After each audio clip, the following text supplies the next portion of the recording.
내가 열심히 가르치면 아이들이 실력이 늘고 공부 잘하게 되고 입소문 날 것 같은데 이상한 현상 느끼셨어요? 네, 아이들은 왜 그렇게 가르쳐도 실력이 늘지 않을까요? 여기 미스테리가 하나 있어요. 그게 지금 제가 오늘 원장님들과 얘기하려고 그러는 공부방의 변신 이야기가 바로 거기에 들어 있습니다. 공부방이 진화하고 있습니다. 공부 두뇌 트레이닝 센터로 진화를 하고 있습니다. 공부 두뇌 트레이닝이라는 게 뭘까요? 저게 독해력이에요. 독해력이 공부 두뇌예요. 독해력이 뛰어난 아이가 공부를 진짜 잘해내고 그 아이가 넘사벽이 되고 절대 상위권이 된다는 이야기를 그 본질을 좀 아셔야 돼요. 이게 공부방으로서 원장님들이 그 트레이닝을 하기 위해서 공부방이라는 이 시스템이 너무나 최적화되어 있습니다. 저는 스터디포스 언어과학연구소의 고문으로 있는 이재훈입니다. 사실은 수제는 만들어지는 거예요. 원장님이 모든 아이를 다 수제로 만들 수 있다. 이 얘기를 좀 해드리겠습니다. IQ, 전 선천적 지능 검사예요. 수능식 공부를 우리가 지금 하고 있잖아요. 우리가 하고 있는 공부는 TQ라는 후천적 지능으로 공부를 합니다. 저는 문자 정보 처리하는 지수예요. 문자 정보를 누가 얼만큼 정교하게 잘 처리하느냐. 그 속에 글 읽기도 포함되어 있고 판단하기도 포함되어 있고 결국은 분석하기도 포함되어 있고 이렇게 해서 총체적으로 저걸 독해력이라고 말하면 틀리지 않습니다. 저 TQ가 후천적 지능이에요. 공부를 잘하는 아이들은 저 TQ가 뛰어난 아이들이 공부를 잘합니다. 공부 잘한다는 게 두 가지죠. 열심히 해서 100점 맞는 애도 잘하는 거고 정말 잘하는 애는 공부 미친 듯이 많이 하지 않고 그냥 대충대충 하는데도 공부 잘하는 거. 제가 지금 후자를 얘기하고 있는 거예요. 후천적 지능을 영향을 미치는 세 가지 요소가 있어요. 첫 번째가 가정교육이죠. 그런데 우리나라는 가정교육을 가지고 지능을 가지고 가정교육을 하는 문화는 우리나라 옛날에 양반들이 하셨던 것 외에는 사실은 우리는 저 가정교육이 지금 없죠. 존재하지 않습니다. 저 가정교육으로 지능을 발달시키고 공부를 잘하게 만드는 유일한 민족이 하나 있죠. 그게 유대인들이죠. 두 번째는 바로 많은 어머니들이 하고 있는 조기교육이에요. 이 조기교육은 어떤 것을 하느냐에 따라서 효과가 있기도 하고 효과만 있는 게 아니라 모두 변하는데 문제는 나쁜 쪽으로 변하는 게 매우 많아요. 물론 예체능은 뭘 해도 그 아이의 평생 재산이 돼요. 주로 4학년 이전까지 하는 거잖아요. 뭐 태권도도 그렇고 뭐 바이올린도 그렇고 무용도 그렇고 그죠? 피아노도 그렇고. 그거는 하다가 중간에 중지를 해도 그게 날아가지 않습니다. 예체능의 조기교육은 아주 큰 성과가 있습니다. 그러나 대치동이나 교육특구 어머니들이 하고 있는 공부를 일찍 시키는 조기교육. 그 근거가 뭐예요? 그걸 시키는 근거가 매우 모호합니다. 어떻게 만들어진지 모르겠어요. 그런데 루틴이 있습니다. 그래서 몇 살에 뭐 해야 돼? 몇 살에 뭐 해야 돼? 어느 학원 가고 대충 어머니들은 뭐 학원도 그런 게 있어요. 이 학원 1년 다니면 그 다음에 무슨 학원 가고 무슨 학원 가고 이게 누가 만들었는지 모르지만 대충 어머니들의 그룹별로 조금씩 특성이 다릅니다. 그 조기 교육에 많은 조기 교육들이 보약을 먹인다고 먹였는데 나중에 알고 보니까 그 속에 독이 들은 게 되게 많은 거예요. 아주 대표적인 게 그게 대충에서 하고 있는 국어 관련 조기 교육입니다. 그래서 나중에 국어는 집을 팔아도 안 돼. 집을 팔아도 안 된다는 게 뭐예요? 좋은 학원 아무리 가고 좋은 선생 아무리 만나도 안 되더라. 이게 뭐예요? 대충 어머니들이 하고 있는 저 조기 교육하고 깊은 관련이 있습니다. 하나가 더 있는데 혹시 뭘까요? 바로 독서입니다. 독서가 매우 중요한 거예요. 사실은 저 셋 중에 가장 중요한 게 독서입니다. 그래서 독서를 많이 하는 애들이 공부를 잘하고 수재가 되고 그렇다고 알고 있는데 아닌 게 더 많죠.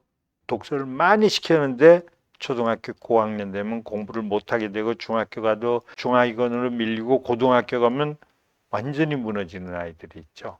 독서 많이 했는데. 그건 왜 그럴까요? 독서는 연령별로 의미가 있고 용도가 있어요. 무조건 독서가 좋은 게 아니에요. 몇 살부터 몇 살까지는 어떤 독서를 해도 용도가 다른 거예요. 독서는 그냥 책을 읽는 행위가 무조건 좋은 게 아니에요. 독서 사실대로 제가 말씀드리자면 독서는 매우 위험한 겁니다. 자, 이 TQ 테스트가 다른 원장님들하고 제가 스터디포스라고 전국에 천몇백 개 되는 학원 원장님들하고도 관계를 하고 있어요. 저희 스터디포스를 제공하고 있죠. 프로젝트를 제공하고 있는데 제가 늘 말씀드린 게 저 TQ 테스트라는 걸 알고 나면 그런데 학원은 병원이다. 병 안 걸린 애는 안 온다. 병 걸린 애들만 오는 거야. 걔네들 병을 치료해 줘야 걔네들이 공부를 잘하게 돼. 두뇌에 문제가 생긴 건데 그 병이 바로 저 문자 정보 처리를 못하는 병이에요. 원장님들이 그동안에 어떤 애가 오면 공부를 잘하고 어떤 애는 못하고 아무리 가르쳐도 안 되고 그게 IQ가 아니고 바로 TQ였었어요. 학원은 병원인데 병원에 진단기가 없으면 말이 되겠어요? MRI가 없어요. 얘가 무슨 병이 걸렸는지도 모르고 대부분의 학원들이 그냥 몸에 좋다는 보약 먹이고 뭐 약을 그냥 처방을 막 하는 거예요. 이게 매우 위험한 거예요, 교육적으로. 성적에 벽이 있다는 거 느끼셨죠? 초등학교 때 상위권, 중위권, 하위권 있죠. 지금도 있잖아요. 시험 안 봐도 얘는 상위권, 중위권, 하위권 명쾌하잖아요. 그 벽을 못 넘습니다. 노력으로 못 넘어요. 중학교 때는 그 위에 전교권이라는 애들이 있고 밑에 포기한 애들이 있어서 5개 벽으로 변하고 고등학교 되면 이제 그게 90점대, 80점대, 70점대 이게 벽이에요. 이건 노력으로 극복이 안 돼요. 노력을 하면 79점이 되고 노력을 안 하면 70점이 되는 거예요. 그 벽 안에서만 움직이는 거예요. 지금 제 말씀에 원장님이 지금 섬찟하고 느끼셨죠? 네, 이건 가르쳐서 되는 게 아니에요. 아이들마다 저 TQ, 정보 처리하는 정교도의 벽이 있어요. 저게 바로 성적의 벽이 있는 이유가 정보 처리하는 관성, 습관이 고착화된 게 관성이죠. 바꿀 수 없는 거. 습관은 의지로 바꿀 수 있지만 관성은 오래돼서 이미 자기께 돼버려서 못 고치는 거를 우리가 관성이라 그러죠. 자동으로 작동하는 거예요. 생각하지 않고. 아이들마다 저 정보 처리하는 관성의 정교도가 모두 다르다는 사실을 혹시 아실 수 없죠. 이 데이터가 이 추적기가 있어야죠. 이 추적기를 하고 나면 놀랍습니다. 이것 때문에 제가 원장님들한테 이게 있으면 원장님들이 아이들을 모두 수제로 만들 수 있다. 이 말씀을 드리는 거예요. 가리키는 고통에서 빠져나올 수 있다. 이거예요. 공부를 혼자 잘할 수 있게 만들어주면 되는 거예요. 성적은 내가 올려주는 게 아니에요. 그 아이가 올리는 거예요. 근데 지금은 안 돼요. 지금은 걔가 공부할 수 있는 애가 아니에요. 원장님 지금 학원에 공부할 수 있는 애가 몇 명인가요? 몇 명 없죠? 맞아요. 그게 이거예요. 깜짝 놀라십니다, 이게. 자, 정보 처리 관성의 정교도가 아이들마다 다 다르다는 사실이에요. 이게 바로 성적 등급의 벽이에요. 제가 오늘은 요건 간략하게 말씀을 드릴게요. 자, 절대 상위권이라는 애들의 저 지수를 한번 보여드릴게요. 이 1분에 900자를 완벽하게 처리할 수 있어야 수능을 지문부터 보고 답을 맞힐 수가 있어요. 자, 절대 상위권들이 그걸 하는 애들이에요. 저 테스트는 약 2000자가 되는 비문학 지문을 한 번 읽고 다 읽었다 그러면 글이 없어지는 거예요. 글이 사라지면 글이 사라진 상태에서 내 머릿속에 내가 뭘 읽었는지 기억해내는 거예요. 왼쪽에 사실적 이해, 글의 정보를 처리해서 드러나 있는 것도 알아내고 오른쪽에 베개 왼쪽이 파란색이 있고 오른쪽이 노란색이 있어요. 그 오른쪽이 구조적이에요. 그러니까 비문학 글은 글쓴이가 드러난 것과 글에 드러나지 않은 것까지 알아내는 게 진짜 비문학 고수들이죠.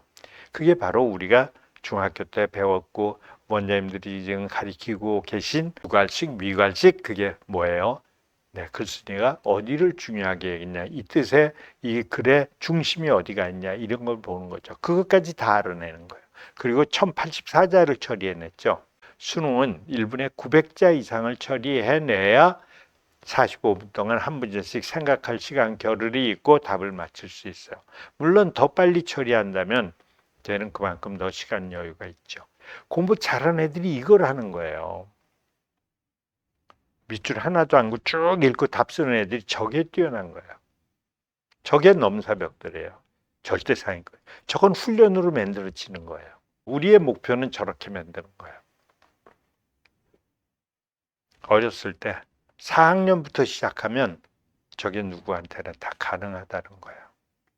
저게 안 되는 애들이 글을 여러 번 읽고 지문 분석 연습하고 막 이런 짓들을 하는 거예요. 저게 안 되니까. 이미 다 늦은 애들이니까. 저기 고등학교 1학년 이전에 저 수준에 가 있어야 돼요. 물론 특목고 자사고를 준비하면 중학교 때 저 수준에 가 있어야죠. 그 다음에 또 하나 노력형 상위권이라는 게 있는데요. 저 아이는 80에 410이에요. 글에 드러난 거는 알아냈어요. 그런데 글에 드러나지 않은 걸 못 알아내는 아이예요. 왜 그럴까요? 412자를 읽었거든요. 412자는 글을 천천히 읽은 게 아니고 여러 번 읽은 거예요. 오른쪽에 지금 빨간 점이 가운데 블럭에 있죠? 저게 음독 습관이에요. 글을 여러 번 읽은 거예요. 탐색적 글 읽기라는 거예요. 저게 노력형 상위권이에요. 노력형 상위권이라는 게 뭘까요? 노력을 많이 하면 공부 잘하게 되는 거죠. 1등도 되고 1등급도 되고 뭐 이런 거예요. 노력을 안 하면 어떻게 되죠? 노력 안 하면 중위권으로 몰락하는 거죠. 놀라운 테스트입니다. 원장님이 이걸 가지고 계시면 나중에 진짜 명의가 되세요. 원장님 지역에. 그리고 이게 굉장히 재밌어요. 아이들의 저건 그냥 공부를 잘했네 못했네가 아니고 얘가 어디까지 내가 고쳐줄 수 있지? 얘가 고치려고 그러는 의지는 어떻지? 얘는 어떤 성격을 가진 애지? 이게 심리학자들이 그걸 다 판독할 수 있게 만들어 놨어요. 심지어는 얘가 수학 선행을 해도 되나? 월반을 내야 되나? 이런 것도 들어가 있어요. 소위 수리추론력이 얘가 이과형인지 문과형인지 나중에 상위권들하고 어머니가 상담을 하실 때 이건 놀라운 무기가 돼요. 그 다음에 또 하나 있죠. 원장님이 생각하시는 공부가 불가한 애들이 있죠. 20에 194자예요. 20이에요. 원장님하고는 지금 저 세 모델이 다 있어요. 머릿속에 꼽히죠. 왼쪽 아이도 있나요? 오른쪽 아이는 공부 잘하는 애가 있다면 있을 거고 공부 못하는 애는 맨 밑에 있는 공부가 불가한 하위권 애들이 있어요. 쟤네들이 공부 불가한 게 열심히 안 해서가 아니에요. 정보 처리를 할 수가 없어요. 제 데이터를 나중에 클로즈업해서 좀 보시면은요. 저 아이는 음독을 너무 심하게 해요. 그래서 글에 드러난 것 중에 남이 다 아는 2개밖에 알아내질 못해요. 글 속에 정보를 처리하지 못해요. 쟤네들이 하위권이에요. 쟤네들이 아무리 가르쳐도 안 되는. 저건 치료를 하기 전에는 저 아이의 뇌는 돌덩어리 같아서 어떤 지식도 안 들어가요. 그러니까 저런 애들을 원장님들이 성적을 유지해주기 위해서 하시는 게 고달픈 거예요. 맨날 뭐 외우라 그러고 막 이러시는 게 저런 애들이에요. 저런 애도 치료를 해줘야 돼요. 치료가 되죠. 나머지는 이 테스트에서 정보 처리 관성의 정교도가 40이면 하위권, 50이면 중하, 60이면 중중, 70이면 중상 저렇게 되는 거예요. 쟤네들은 어떤 글을 읽어도 저렇게 처리를 해요. 저게 관성이에요. 자, 지금 제가 무슨 말씀을 드리고 있을까요? 바로 공부 잘하는 거, 수재를 만든다는 건 저 정보 처리를 잘하게 만든다는 거예요. 근데 우리나라의 초등 독서는 지금 굉장히 많은 오류를 범하고 있어요. 사람들이 그냥 독서라는 것만 가지고 이게 문화적으로 좀 이상한 편견을 가지고 있어요. 독서는 좋은 거야. 책은 뭐든지 좋은 거야. 읽고 있으면 좋은 거야. 책 많이 읽으면 공부 잘하게 돼. 대충해도 그런 사람들이 너무 많아요. 심지어 뭐 학습마다도 독서 읽게 되면 좋은 거고 모두 좋은 거고 뭐 아무거나 동화책도 뭐고 많이만 읽으면 돼. 어렸을 때 아이들 동화책 무지 많이 읽어요. 그런데 4학년 되면 다 그만 읽어요. 4학년 되면 아이들이 모두 책을 안 읽어요. 그래서 독서학원에 다시 오는 거예요. 초등 독서는 왜 이런 현상이 일어났냐면요. 독서는 좋은 게 아니에요. 독서는 나이별로 그 역할이 있고 기능이 있는 거예요. 몇 살엔 왜 독서를 해야 되고 독서라는 게 책을 보는 행위가 아니라 글자를 읽는 행위잖아요. 이걸 책을 읽는다는 그 모습 자체가 품이 있고 우아하고 지성적이다 이런 생각으로 보면 안 돼요. 책을 본다, 글자를 본다는 건 뇌가 정보 처리하는 훈련을 한다는 뜻이에요. 초등 독서는 매우 위험합니다. 원장님들도 지금 느끼셨을까요? 아이들 동화책 많이 읽은 애들 지금 공부 못하고 있는 거 알고 계시죠? 네. 동화책은 막 빠져서 지금도 매일 동화책 가지고 보고 학습 만화 보고 막 그러는데 못하는 애들 있죠? 네, 동화책에 빠진 애들은 공부할 수 없어요. 지금은 몰라요. 3, 4학년 때는. 5, 6학년 되면 동화책에 빠져서 몇천 권, 몇만 권 읽은 애들은 큰일 나는 겁니다. 저거 유튜브에 가면 저것도 독서인 줄 알고 많은 분들이 유튜브에다 이런 걸 남겨놨어요. 우리 애하고 나 지금 1년에 4천 권씩 도전했는데 지금 4년째 도전했어요. 2만 권, 뭐 몇만 권을 읽었대요. 걔는 큰일 나요. 어머니 독서에 대한 정말 잘못된 생각을 가지고 있어요. 심지어 중학생한테 책을 읽어줘야 된다는 사람들도 있고 이 독서를 성인들의 교양 의미의 독서로 생각해요. 초등 독서는요 위험하다 그러는 이유가 교양 독서하고는 전혀 다른 독서예요. 매우 위험한 거예요. 최초로 인간의 두뇌에 외부에서 자극이 들어가는 거예요. 저 자극이 필요한 목적에 의해서 자극이 다 용도가 달라요.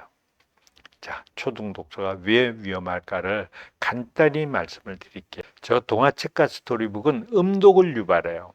음독, 글을 소리내서 읽는 거. 글을 소리내서 읽다가 인간의 두뇌가 정보 처리를 7진법으로 하거든요. 한 자씩 읽으면 일곱 자를 정보 처리하고 한 단어씩 읽으면 7단어가 넘어가는 문장이 정보 처리가 안 돼요. 그래서 아이들이 공부 못하는 애들이 음독이 심한 애들이 책에다 손가락 대는 거예요. 그 자극을 늘려가려고. 글이 무슨 뜻인지 모르니까. 그러다가 이해가 안 되니까 애들이 3학년이 지나면 손가락 대면 너무 자기가 유치하다고 생각하니까 손은 내리죠. 유아적이니까. 그리고 뭘 잡죠? 연필을 잡고 밑줄을 쫙쫙 긋고 하지. 원장님 학원 애들 지금 밑줄 긋고 그리는 애들이 거의 대부분이죠. 걔들 음독 때문에 그래요. 글이 이해가 안 되는 거예요. 정보 처리가 이해가 못하는 거예요. 그래도 한 줄만 그은 아이들은 괜찮아요. 침착한 아이들이에요. 그게 문제가 아니라 새까맣게 동그라미 내묻힌 아이들 있죠. 그게 선생님한테 미안하니까, 원장님한테 미안하고, 자기 엄마한테 미안하니까 외우고 있는 거예요. 그는 공부를 열심히 하는 게 아니에요. 걔는 비극이에요. 그런 아이들은.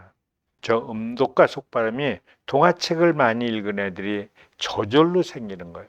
동화책을 안 읽은 애들은 저 음독과 속바람이 안 생겨요. 물론 동화책과 스토리북을 안 읽었다는 거는 아무것도 안 읽었다 그러면 안 되죠. 동화책과 스토리북을 적절한 시점에 끊고 비문학으로 간 애들은 저게 안 생겨요. 그게 공부 잘하는 애들이에요. 두 번째, 동화책은 아주 치명적인 문제가 나중에 고등학교 가면 있는데 그게 바로 글을 읽고 기억을 안 해요. 동화책 자체가 그래요. 그냥 스토리예요. 그죠? 그러니까 스토리북은 다음에 올 내용만 감상하는 거예요. 그리고 앞에 지나간 건 그 줄거리만 기억을 해요. 일상적인 언어들이니까. 저게 문제예요. 저게 기억하지 않는 관성을 만들어요. 좀 더 깊은 얘기를 드리면 워킹 메모리라고 작업 기억이라는 거를 활성화시키지 못하는 일을 해요. 동화책이. 그래서 저게 나중에 고등학교 가면 비문학을 못 읽어요. 비문학은 추론적 글읽기예요. 추론적 글읽기라는 게 무슨 뜻일까요? 사실대로 써 있지 않잖아요. 비문학은 스토리북이 아니잖아요. 정보를 계속 처리해야 돼요. 정보 처리할 때 어떻게 하는 걸까요? 여태까지 읽은 거를 기억해야 돼요. 이게 가장 기본적인 기본 능력이에요. 이 능력이 없으면 비문학은 못 읽어요. 여태까지 읽은 걸 하나도 기억을 안 했다면 비문학 정보 처리를 못 해요. 다 기억하고 다음에 올 말이 그러나 이렇게 시작했으면 반대 얘기를 할 거구나. 그럼에도 불구하고 그럼 또 다른 얘기를 할 거구나. 그래서 새로 읽은 거하고 아까 읽은 거를 반죽을 하는 거죠. 그게 추론이죠. 그렇게 해서 부족한 건 찾아내고 그다음에 이 뜻이 원래 무슨 의도인지 알아내고. 저 동화책 읽던 애들이 추론수부터 무너져요. 세 번째, 하나 더 문제가 있는데요. 이게 지금 동화책과 스토리북이 기능이 뭔지 모르고 저걸 독서라고 생각하고 수천 권, 수백 권 읽히게 하면 나중에 우리 애가 책을 이렇게 많이 읽었는지 왜 공부를 못하지? 전 초등학교 고학년만 돼도 금방 티가 나요. 중학교 때도 티가 나는데 많은 분들이 또 중학교를 학원에 가서 내신 관리를 하니까 그냥 성적만 좋으면 얘가 공부 잘하는 줄 알죠. 학원에서 하는 내신 관리는요, 그거 공부하는 게 아니에요. 대형 학원에서 하는 건.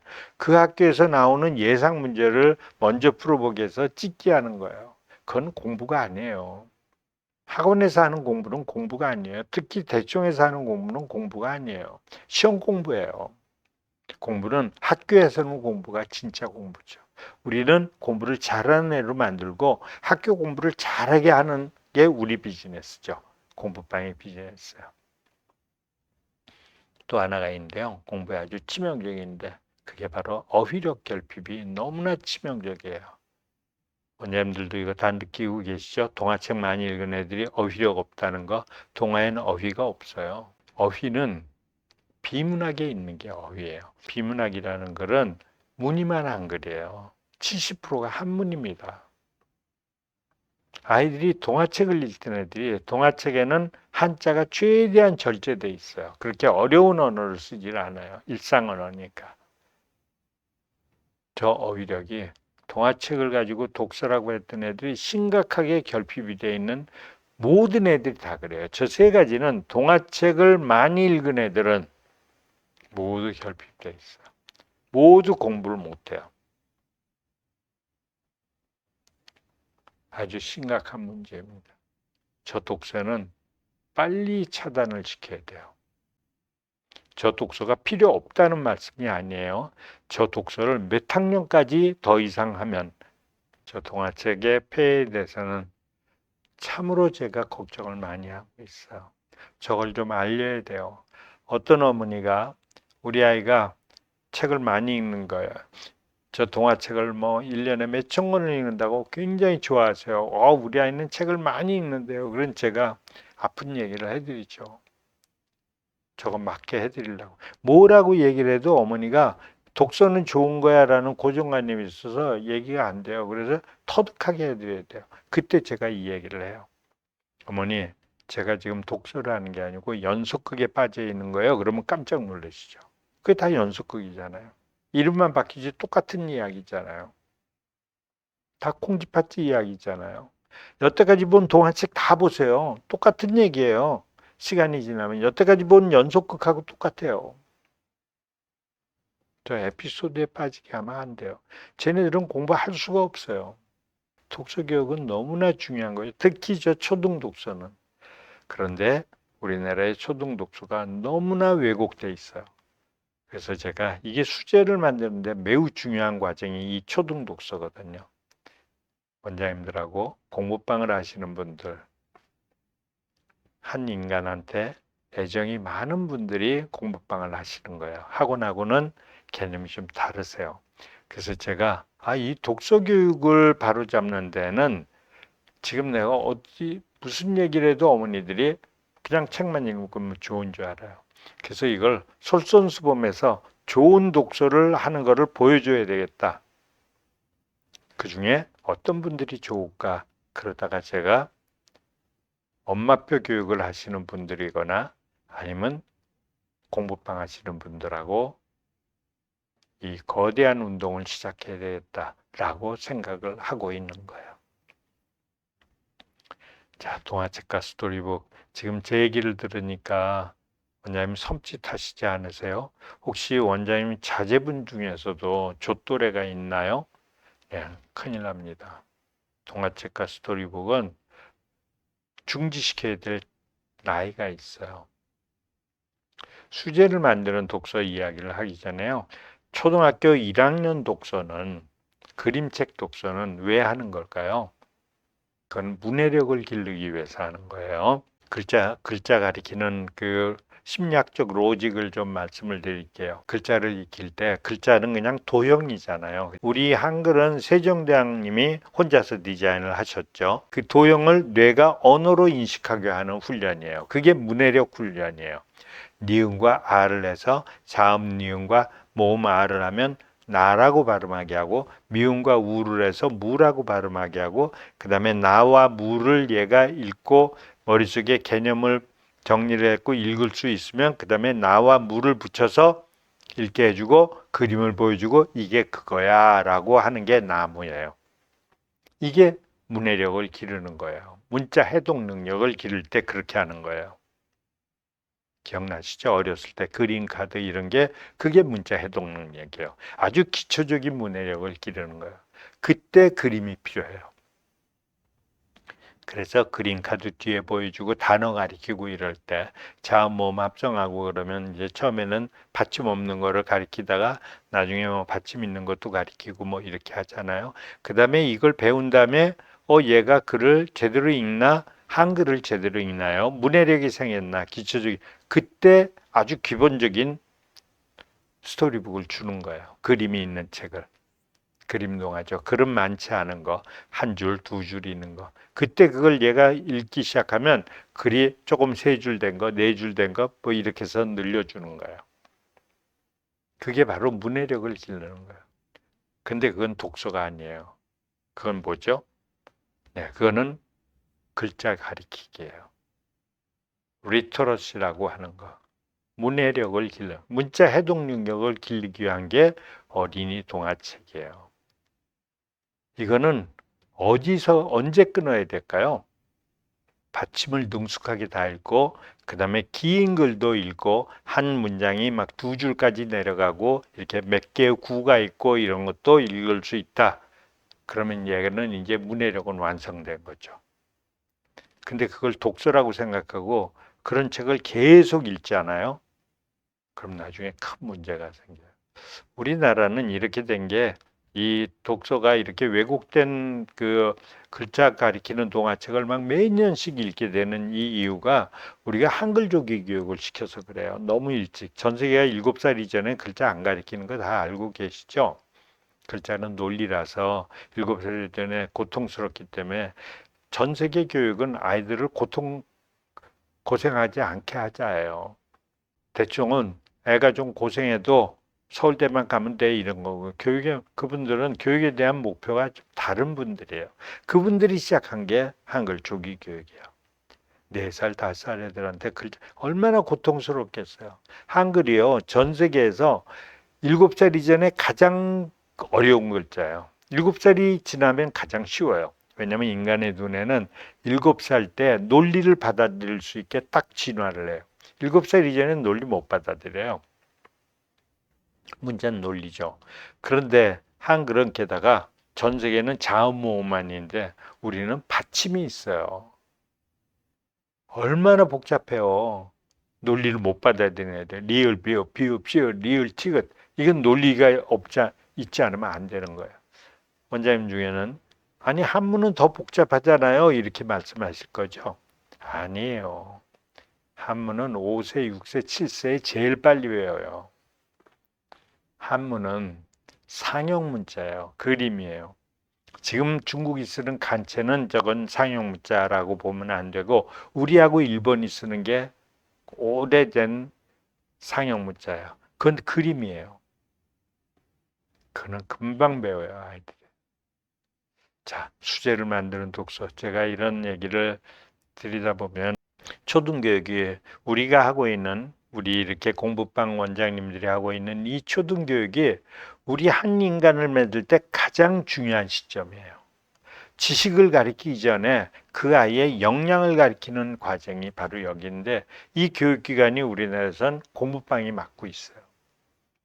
사실은 저는 이 나라 교육을 고치려면 아이들을 교육의 공부의 고통에서 구해주고 공부 잘하는 애로 만들려면 제일 앞장서야 될 분이고 제일 역할이 중요한 분들이 공부방이라고 저는 생각해요. 물론 공부방에서 트레이닝을 시켜야죠. 지식을 가르치는 게 아니라 공부는 학교에 맡겨 있죠. 학교 선생님한테 맡기고 학교 선생님한테 공부를 하고 하는데 왜 공부를 못하나 그걸 우리가 보완해서 치료해 주는 거죠. 공부 잘하게 해주고 학교 가서 공부 잘하게 만들고 그게 수지예요. 그걸 우리가 만들 수 있다는 거예요. 자, 수제를 만드는 독서 이야기를 지금부터 드릴게요. 원장님도 지금 학원에서 이 과정을 그대로 하면 모든 아이들이 수제로 변합니다. 자, 수제로 만드는데 3단계가 있어요. 1단계, 2단계, 3단계. 이 3단계를 거치면 이걸 아이들이 따라오기만 하면 뭐 빨리 따라오는 애가 있고 좀 늦게 따라오는 애가 있겠지만 원장님의 애정을 좀 더 갖고 그러면 저 단계만 따라오면 모든 아이들은 수제로 변해요. 1단계를 말씀드리겠어요. 저 1단계는 동화책을 끊고 시작하는 글읽기예요. 동화책을 언제 끊으라는 얘기일까요? 스토리북을. 가능한 한 글자를 일찍 배우는 애는 빨리 끊어야 돼요. 동화책과 스토리북에 끊어야 될 아이는 그건 몇천 권, 몇만 권 보면 머리도 엉망이 되지만 어휘력도 없이 더 문제는 그 시간이 너무 아까워요. 10,000권 읽었으면 돈이 1억이 들어갔잖아요. 어머니들은 그게 교육에 투자한 줄 알지만 그건 머리 망가뜨리면서 돈이 1억에 들어갔어요. 더 문제는 10,000시간이 사라졌어요. 너무 비참한 이야기예요. 이 이야기는 너무 슬프고 안타까운 얘기예요. 이 어른들의 독서가 멋있어 그래서 애들의 독서도 그건 줄 알면 큰일 나시는 거예요. 저희는 저 글을 가능하면 받침 다 읽고 긴 글 읽을 수 있다 그러면 더 이상 얘가 글을 읽으려고 책을 읽는 게 아니라 스토리에 빠져 있다 이러면 빨리 중단을 시켜야죠. 거기서. 그리고 어디로 가야 되죠? 공부 잘하게 하려면 바로 비문학으로 돌아야 돼요. 스토리북이나 동화가 아니라 비문학.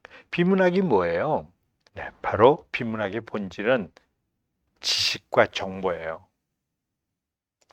스토리북은 뭐예요? 이야기예요. 이야기를 끊임없이 에피소드에 얘가 연속하게 빠져들게 할 것이냐, 지식과 정보에 빠져들게 할 것이냐. 당연히 지식과 정보에 빠져들게 해죠. 그게 독서의 큰 가름이에요. 지식과 정보에 빠져드는 아이들이 공부를 잘하게 됩니다. 자, 여기서 비문학 독서가 시작돼야 돼요. 1단계입니다. 비문학 독서를 시작하면 뭐가 생기죠? 지식과 정보를 탐구하면 뭐가 생기죠? 두 번째죠. 배경 지식이 생기잖아요. 원장님들이 지금 아이들하고 수업할 때 힘든 게 뭐예요? 뭘 얘기하면 배경 지식이 전혀 없잖아요. 배경 지식이 없으면 공부를 못 해요. 그러면 어떻게 돼요? 배경 지식이 없으니까 납득을 시킬 수 없고 그냥 외우게 하는 수밖에 없는 거죠. 그게 배경 지식의 결핍이에요. 비문학을 빨리 넘어갔어야 되는 거예요. 또 하나는 여기서 독서를 계속 얘가 비문학을 계속 읽게 하려면 뭐가 필요할까요? 네, 비문학은요. 공부 잘하는 애들은 독서를 많이 하는 건 독서가 습관이 되는 게 아니에요. 스토리북 많이 읽는다고 습관 되겠어요?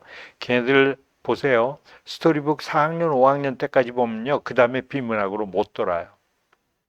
재미가 너무 없거든요. 비문학이 그때 되면. 비문학으로 도는 건 3학년을 기점으로 해야 돼요. 그래서 얘가 좀 총명하고 글을 그래도 능숙하게 잘 읽는다 그러면 3학년 때 비문학으로 돌게 하고 거기에 조금 더디다 그러면 최소한도 4학년 때는 돌게 해야 돼요. 교과서에도 4학년 때부터는 지식과 정보가 나와요. 3학년 때까지는 지식과 정보가 나오지 않잖아요. 그냥 가벼운 얘기들만 나오니까. 인간의 두뇌가 4학년 때부터 사고력이라는 게 또 생기니까 여기서부터는 지식이 들어가 있죠. 비문학을 읽는다는 거는요. 지적 호기심이 있는 아이들이 책을 읽는 거예요. 지적 호기심은 어떤 애가 생기나요? 너 왜 호기심 없니? 너 왜 지적 호기심이 없어? 왜 이런 거 궁금해하지 않아? 그는 지도자의 오류예요. 지적 호기심은요. 아는 게 있는 아이들한테 생기는 거예요. 아는 게 있으면 조금 더 알고 싶고 조금 더 알고 싶고 그런 거예요. 지적 호기심이 없어요. 학원 가서 계속 문제 유형 연습 안 하고 맞으면 좋은 건 줄 알고. 그건 지식이 아니에요. 그냥 시험 공부예요. 학교 공부는 제대로 안 하고 있어요. 그러니까 수능 만점 맞은 애들이 매일 하는 얘기가 있잖아요. 나는 교과서만 갖고 공부했어요. 수능은 그렇게 해야 만점이 나오는 공부입니다. 나머지 만점 맞은 애들은 대충 애들은 다 문제 유형 연습한 애들이에요. 그건 바른 공부가 아니에요. 자, 지적 호기심. 제가 원장님들한테 이런 교육에 관한 전반적인 거, 대충의 모순, 이런 얘기 정말 해드릴 게 많아요. 나중에 기회가 되겠죠. 자, 지적 호기심이 생기게 해줘야 돼요, 우리가. 그리고 여기서 또 해야 될 게 음독 습관을 3학년, 4학년 때 글을 소리내서 읽는 습관을 저기서 차단해 줘야 돼요. 그게 바로 비문학 지문을 읽으면서 빗금을 그으면서 읽게 하는 거예요. 의미 단위로. 그냥 그래서 이게 이해의 범위를 점점 넓혀가는 거예요. 그 빗금을 긋다 보면 그게 이해의 범위라는 거 알잖아요. 우리가 왜 영어에서 직독직해 연습할 때 하는 끊어 읽기 하는 거 있죠. 그 범위예요. 그런데 그걸 하는데 의미단 읽기가 왜 음독이 어떻게 사라질까요? 그걸 하면서 점점 원장님들이 아이를 지도하면 중간에 선을 하나씩 빼는 점점 넓게 읽게 하는 거예요. 그러면 글자를 읽지 않는 거예요. 그게 좁을수록 글자를 보고 있다는 거예요. 문학은 글자를 봐요. 문학하고 스토리북은 감정을 느껴야 되기 때문에 글자를 보는 독서법이에요. 비문학은 글자를 보면 안 돼요. 글자라면 뭘 보냐고요? 내용을 봐야죠. 그 글의 내용을. 그래서 빨라지는 거예요. 글자를 한 번 읽고 그걸 또 머릿속에서 심상화하고 표상화하고 그다음에 이걸 정보화하고 이렇게 2단계가 걸쳐가면 글을 절대로 빨리 읽을 수 없어요. 이건 비문학이 아니면 비문학은 그렇게 읽으면 안 되는 거예요. 의미단 읽기 수련. 오늘은 제가 자세한 정보 말씀은 안 드리고요. 비문학 독서라는 프로젝트의 구성이 저렇게 돼 있어요. 그 다음에 의미단 읽기 수련하고 그 다음에 어휘를 계속해서 확장해주고 어려운 어휘까지 계속 확장이 되고 그 다음에 또 하나는 한자 수련이 여기서 필요하다는 거. 혹시 요새는 우리가 국한문 혼용 시대가 아니니까 한자 배우는 거를 안 하죠. 지금은 뭐 그냥 뭐 만화 한자나 뭐 몇 가지 뭐 한자책 보고 그냥 그러고 말아요. 거기 절대적이지. 그러니까 지금 문해력이 없다고 애들이 그러는 거예요. 근데 저 한자는요. 지금은 한자를 배워도 써먹을 데가 없어요. 우리 안에 한자가 없기 때문에. 대학교 가 있어요. 신문에도 심지어 한자가 없어요. 배워봤자 금방 다 날라가요. 저건 뭐가 중요하냐면요. 저기 한자 수련이라고 써 있잖아요. 한자의 뜻은 문장에 그 글자가 어디 가서 붙느냐에 따라서 뉘앙스가 다 다른데 그 뜻이 단어의 뉘앙스가 달라지죠. 뜻만 있는 게 아니라. 근데 그 한자에는 반드시 그 안에 상형 문자라서 뜻이 들어있어요. 그 뜻이 속에 숨겨져 있어요. 그게 마음 심자거나 사람 인자거나 회돌이면이나 이런 것들이 있잖아요. 그래서 한자는 외우지 않고 중요한 게 그 글의 뉘앙스를 알고 사전을 외우지 않고 자기 걸로 만드는데 매우 중요한 거예요. 이것도 초등학교 저학년 때 해야 돼요. 그게 뭘까요? 저 한자 수련이에요. 써보는 거예요.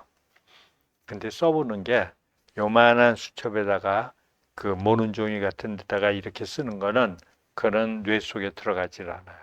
어떻게 될까요? 크게 써봐야죠. 네. 그 A4지 반 접은 정도로 글자 한자를 넣고 이렇게 써보는 거예요. 계속해서. 한 글자당 몇십 번씩. 그러면 글자가 금방 뇌 속으로 들어와요. 외우지 않아도. 그리고 그 연습을 몇 번 하고 몇 달을 하면요.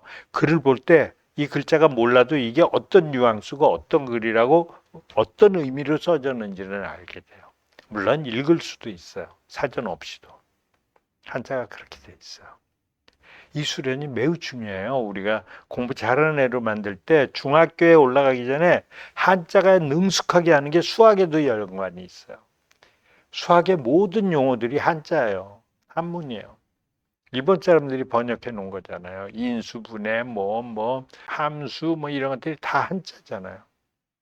한자를 모르면 그게 무슨 뜻인지 몰라요. 아이들이 이게 무슨 뜻인지 모르면서 그냥 푸는 방법만 배우고 있어요. 수학에서 한자가 굉장히 중요합니다. 저 1단계가 저 훈련이 매우 중요해요. 초등학교 2학년, 3학년 때 저 훈련을 해야 돼요. 2년간. 그게 저기서 놓치면 아이가 독서를 할 수가 없어요. 비문학 독서 못해요. 나이 들었다고 너 이제 비문학 읽어? 절대 못합니다. 저 훈련이 반드시 있어야 되는데 우리나라는 저게 없는 거예요. 저 프로세스가 없고 저 과정 자체가 없어요. 저 과정이라는 걸 아는 분도 없어요. 독서 전문가라는 분들도 맨날 텔레비 나와서 다 큰 애들한테 책 읽어줘라 그러고 뭐 책은 무조건 좋은 거야. 책 읽는 습관이야.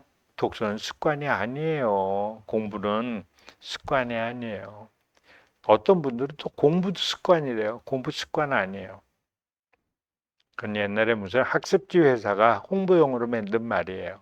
새벽에 전화 받고 깨우고 이런 거 할 때 만들어진 말이에요. 어머니 공부는 습관이에요. 제 깨워서 아침마다 1시간씩 문제 풀기 하세요가 옛날 학습지 시대 아시죠?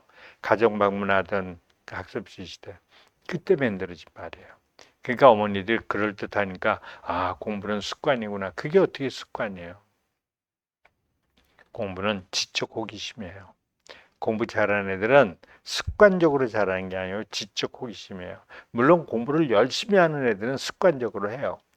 우리는 그런 애를 키우게 하면 안 돼요. 그건 너무 고통스러운 애죠. 공부 열심히 하는 애보다 중요한 건 넘사벽, 공부 잘하는 애로 만들어야죠. 자, 여기까지가 1단계예요. 길면 2년, 빠르면 1년 안에 끝내야 돼요. 그리고 여기서 정말 중요한 게 있는데요. 여기서 우리가 실수를 하면 아이들을 잘 기를 수가 없어요. 저렇게 해서 아이들이 4학년으로 가면 그 다음부터 비문학을 쫙 빠져들어가게 해야 돼요. 그런데 그냥 저기까지만 하고 내버려 두고 우리가 뭘 안 하면 아이들이 책을 안 읽어요. 왜냐하면 원장님들 정리해 드릴게요. 이미 정리해 드리면 아차 싶으신 얘기들이 있어요. 아이들은 원장님이 권하는 책, 어머니가 권하는 책, 어른들이 권하는 책을 읽으면 얘가 책을 안 읽게 돼요. 왜냐하면 그게 아무리 좋은 책이고 아무리 교훈적이라도요. 책에는 아이들마다 기질이 있어요. 문과형, 이과형 이런 게 있듯이 아이들 중에는요. 스토리북을 진짜로 싫어하는 애들이 있어요. 문학을 싫어하는 애들이 있어요. 기질이에요, 이거는. 차라리 사용 설명서는 열심히 읽는데 문학은 안 읽으려고 그러는 애들이 있어요. 이 기질이에요. 그리고 책을 읽더라도 자기가 좋아하는 영역이 아니면 아무리 좋은 책도 안 읽어요.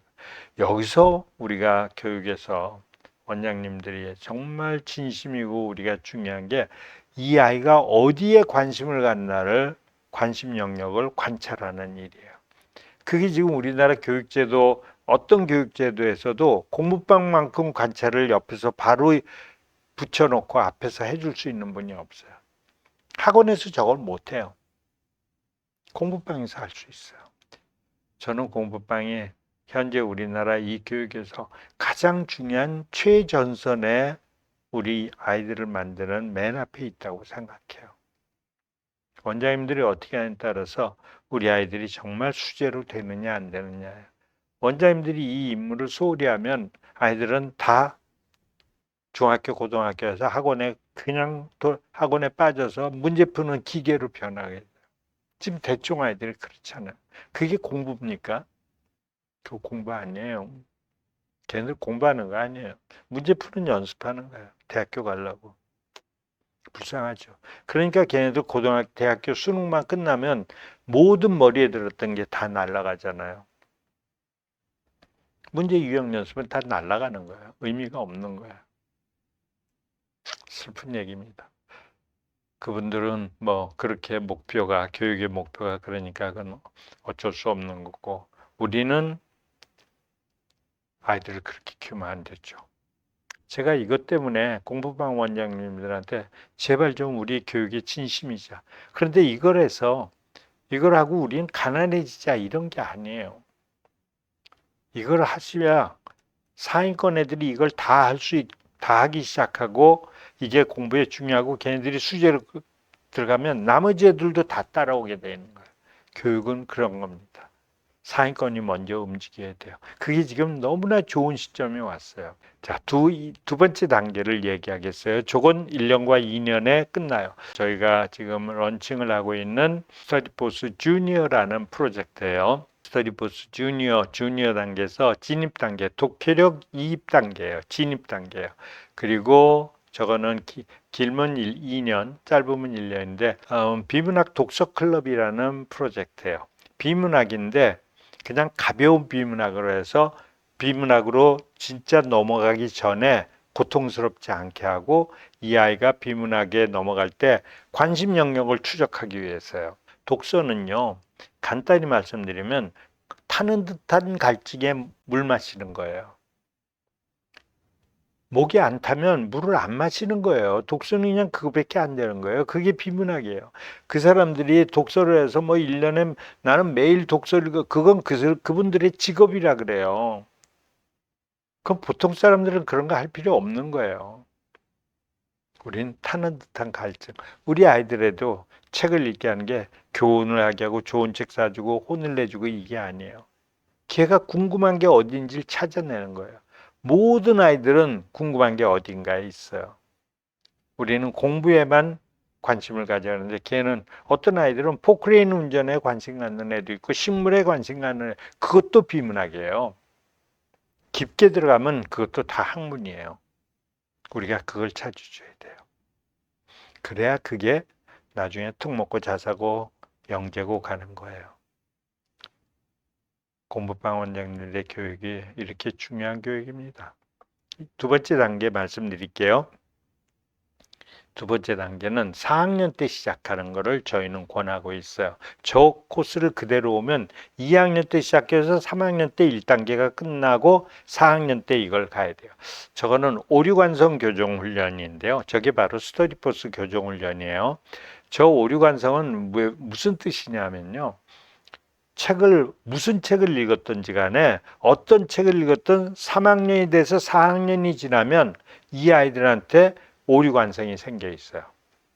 그리는 습관이 제대로 된 아이도 있고 잘못된 아이도 있고 제대로 됐는데도 정교하지 않은 애도 있고 이걸 반드시 어떤 책을 읽었든지 간에 교정을 시켜줘야 돼요. 그게 스터디포스 트레이닝이에요. 오류관성 교정입니다. 16개의 오류관성을 가지고 있어요. 글을 읽는데 대충 읽고 의미단 읽지 못하고 분석적으로 읽지 않고 범주화시키지 못하고 논증적으로 읽지 못하고 뭐 이런 애들. 제가 독해력 굉장히 복잡한 거예요. 보통 그냥 일반인들이 회자하는 그 언어하고는 독해력은 전혀 달라요. 심리학 속에서 독해력은 인간이 하는 행위 중에서 가장 미스터리한 행위가 독해예요. 자, 여기서 시정학은 저 위에서는 한자 수련을 해죠. 여기서는 역한자 수련을 해야 돼요. 역한자가 뭘까요? 저기서 한 것을 이제 되짚어서 이 아이가 제대로 완전하게 가진 한자를 자기 것으로 한글처럼 느끼고 있나를 보는 거예요. 그거는 역한자 교육은 한자를 먼저 보여주는 게 아니라 한글을 보여주고 이게 어떤 한자인지 무슨 음에 무슨 훈에 무슨 음인지 자기가 찾게 하는 거예요. 거꾸로 한자화하는 교육이에요. 그래야 완벽해져요. 그리고 이걸 다으면 이 글이 이제 저기서는 단어가 세 단어씩 합쳐지죠. 복잡해지죠. 1단계에서는 두 단어의 한자들이에요. 대부분. 근데 2단계에 가면 세 단계짜리예요. 뭐 배신감 뭐 이런 것들이죠. 글이 복잡해지죠. 그리고 글 속에 뉘앙스가 있다는 걸 알아야죠. 그걸 한 다음에 그 글이 원문에 있었던 글의 길이만큼 문장 속에서 그 글의 뉘앙스를 배워야 되잖아요. 그럴 만큼 그 글하고 길이가 똑같은 글을 그 대신 내용이 조금 다르지만 글의 뉘앙스는 똑같은 글을 만드는 글쓰기 훈련이 들어가야 돼요. 지금 수제로 만드는 거예요. 원장님 고생할 거 없어요. 저거는 프로젝트로 다 돼 있는 거예요. 1단계, 2단계 저희가 다 지난 20년 동안 저걸 완성시켜 놓은 거예요. 그리고 그 글을 읽은 다음에 적극적 독서를 하고 글을 읽은 다음에 단락을 분석적으로 보는 방법, 그 다음에 그 안에서 내용의 핵심어를 알아내는 방법, 뭐 이런 글을 읽으면서 이제 좀 분석적으로 글을 읽는 훈련을 좀 시킵니다. 이 단계를 통해서 이 독해, 비문학 독해를 정교화시켜요. 물론 여기서 엄청난 어휘와 엄청난 배경 지식이 늘어나죠. 저희 1단계에서 넣은 배경 지식의 실체 배경 지식들이 여기서 등장을 하죠. 1단계에서는 2단계 배경 지식이 어려운 거를 약간 레벨을 낮춰서 아이들한테 다음에 배울 때 두렵거나 힘들지 않게 약간 백신처럼 만들어 놓은 지문들이에요. 그리고 여기서 매우 중요한 게 있는데 이제 나중에 우리 아이들이 글쓰기 훈련, 그다음에 앞으로 이제 수능이 2028년부터 변하기도 하고 서술형이 나오고 그다음에 우리 아이들이 지금 수행 평가가 사실은 필답고사보다 더 중요해졌어요. 수행 평가에서 하는 게 글쓰기, 뭐 토론하기 이런 것들이에요. 여기서 세월이 갈수록 그다음에 언젠가 아이비가 오잖아요. IB 유사한 게 오든 어떻든 교육제도는 늘 바뀌는 거니까 그때 중요한 게 논술력이에요. 논술력은 어떻게 하면 길러지냐면 2,000자 정도 되는 거를 300자로 줄이는 훈련을 시키는 거예요. 저 안에 아주 디테일한 훈련들이 많아요. 글을 읽고 기억하는 훈련. 그걸 300자로 요약을 시켜요. 그걸 한 60번쯤 시키잖아요. 60챕터쯤 몇 달 걸리겠죠. 나중에는 엄청난 글을 써요, 얘네들이. 독해력도 엄청나게 정교해지고 엄청난 논술력, 그 완벽한 글을 요약하면서 이 글의 뼈대하고 중요한 거를 다 갖다 잃어버리지 않는 아이로 변해요. 엄청난 아이로 변합니다. 이 과정이 2단계 독서예요. 이거는 최적의 독해력을 갖게 하는 훈련인데요. 이거는 단계가 60개의 유닛, 60일 걸리는 거예요. 하루에 원장님이 학원에서 공방에서 수업을 하면 1시간 반 구성을 해요. 그래서 컴퓨터로 글을 읽고 저 1단계는 컴퓨터가 필요 없습니다. 1단계는 그냥 원장님이 가지고 계신 태블릿이면 되고요. 2단계는 컴퓨터가 있어야 돼요. 몇 대만 있으시면 돼요. 공부방은. 그래서 그걸 하고 리얼북을 읽고 이제 한자 노트 쓰고 뭐하고 또 이제 저 정도 단계 되면 글 잘 쓰는 훈련도 또 시켜야 돼요. 공부 잘하는 애들 글씨도 좋은 거. 아주 복합적으로 완벽한 아이를 만드는 게 저희들의 목표예요. 그러면 공부 혼자 하거든요. 가르치지 않아도 돼요. 차라리 가르치지 않고 네가 설명해 봐 그러는 게 걔가 훨씬 공부 잘해요. 여기서 최적의 독해력을 갖게 합니다. 이거는 60유니트가 1단계, 2단계, 3단계 이렇게 해서 총 훈련은 180에다가 예비 과정에 워킹 메모리라는 훈련인데 1단계를 안 한 애들은 그 훈련을 해야 되고 1단계를 한 아이들은 저걸 스킵해도 돼요. 1단계에 그걸 하는 거거든요. 글을 읽고 기억하는 훈련이거든요. 자, 그렇게 해서 180회를 하면 보통 아이들이 이제 됐다. 이 정도면 뭐 어떤 학교에 가면 최강 독해력이죠. 그런데 아이가 지금부터는 이제 얘가 만약에 우리가 하다 보면 아까 그 TQ 테스트를 하다 보면요. 놀라운 애들이 나타나요. 어머니들도 모르게. 90, 100 이런 애들. 그러면 걔네들이 이미 수재형이에요. 머리가 굉장히 좋아진 한 발 앞에서 저만치 가 있는 애들이에요. 걔들한테는 어머니한테 그걸 발견하면 어머니한테 그날 그 아이의 목표를 정해줘야 돼요. 어머니, 얘 영재고 보냅시다. 얘 과고 보냅시다. 얘 민사고 보냅시다. 이렇게 해서 정리를. 그런 아이들은 특목고 자사고 그다음에 넘사벽들 그 공부 잘하는 애들이 모이는 다른 세상이 있잖아요. 정말 우리가 조심해야 돼요. 거기 가서 들어가는 게 중요해요. 아니라 거기 가서 깔아앉으면 아무 소용없어요. 괜히 인생이 망쳐요. 불행해져요. 그런 애들한테는 저 독해력 교정 훈련이 스터디포스 독해력 교정이 특목고 자사고 입학하기 전날까지 해야 돼요. 고등학교 과정까지 중학교 3학년에 들어가더라도 고등학교 수능 과정까지 그거는 선행이 아니고 월반이에요. 거기까지 가야 돼요. 그래야 거기 가서 맨 위에 걔 자체가 어나더 레벨이 돼. 이게 지금 우리가 얘기하는 넘사벽을 만드는 코스예요. 저기다 이제 어느 정도 돼서 훌륭해지면 1단계도 그렇지만 진짜 책을 읽고 난이도 높은 책을 읽고 이런 디테일들은 지금 제가 설명을 안 드리고 있어요. 그렇게 설명드리면 뭐 몇 시간이 걸리니까. 즉 복잡한 프로젝트예요. 한 인간을 수제로 만든다는 게 그렇게 쉬운 일 아니잖아요. 그냥 문제 풀어본다고 야 100점만 했다고 얘 공부 잘하는 아니잖아요. 그건 문제 유형 연습 잘하는 거예요. 쓸모 있는 인간이 아니에요. 시험에만 최적화시키는 거죠. 우리가 만드는 건 진짜 우수한 인간이잖아요. 독해력은 권력이에요. 정치 권력이 아니고 파워라는 의미에서 권력이에요. 그 아이가 이 세상을 살아가는데 이 세상이 그 아이의 위상이라고요. 우리가 독해력을 길러주고 하는데 독서를 올바른 독서를 하는데 맨 앞에 서 있어요. 대한민국에서 아무도 그 자리에 없어요. 학교도 없고 아무것도 없어요. 저는 이 운동, 이 운동이 저는 제 일생의 사명감이라고 생각하는 사람이에요. 좋은 분들을 만나서 수제를 키우는 공부방의 존재를 따로 제가 분류하고 싶습니다. 그 다음에 특목자사고 갈 아이들한테는 좀 전에 말씀드린 대로 최강의 독해력과 또 하나는 그 다음에 6학년 때부터 해야 되는 비교과 수업들이 있어요. 사춘기가 오기 전에 제가 오늘은 그 소개는 안 할게요. 저희는 아주 방대한 프로젝트를 심리학자들이 지난 20년 동안 만들어 놓은 회사예요. 특목고 자사고 뭐 민사고든 의대든 뭐 면접 전혀 문제 없이 컨설팅 안 받고 다 들어갈 수 있게 저희가 트레이닝 시킬 수 있어요. 물론 이것뿐만 아니라 영어 프로젝트 해석하지 않고 영어 1등급 받는 영어 네이티브 리딩 그다음에 듣기 단어 콜로케이션이라고 외우지 않는 거예요. 외우지 않고 단어가 각인되는 프로젝트들 심리학의 기반이에요. 저희. 심지어 수학 사고력도 있어요. 대충 아이들처럼 그렇게 문제 푸는 거 고통스럽게 안 하고 초등학교, 중학교 과정인데 고등학교 애들이 그거 몇십 회만 하면 수포자가 다 살아나는 프로젝트들도 있어요. 자, 그거 나중에 원장님들이 이렇게 하시다 보면 이제 기업형 학원으로 생각이 살살 바뀌세요.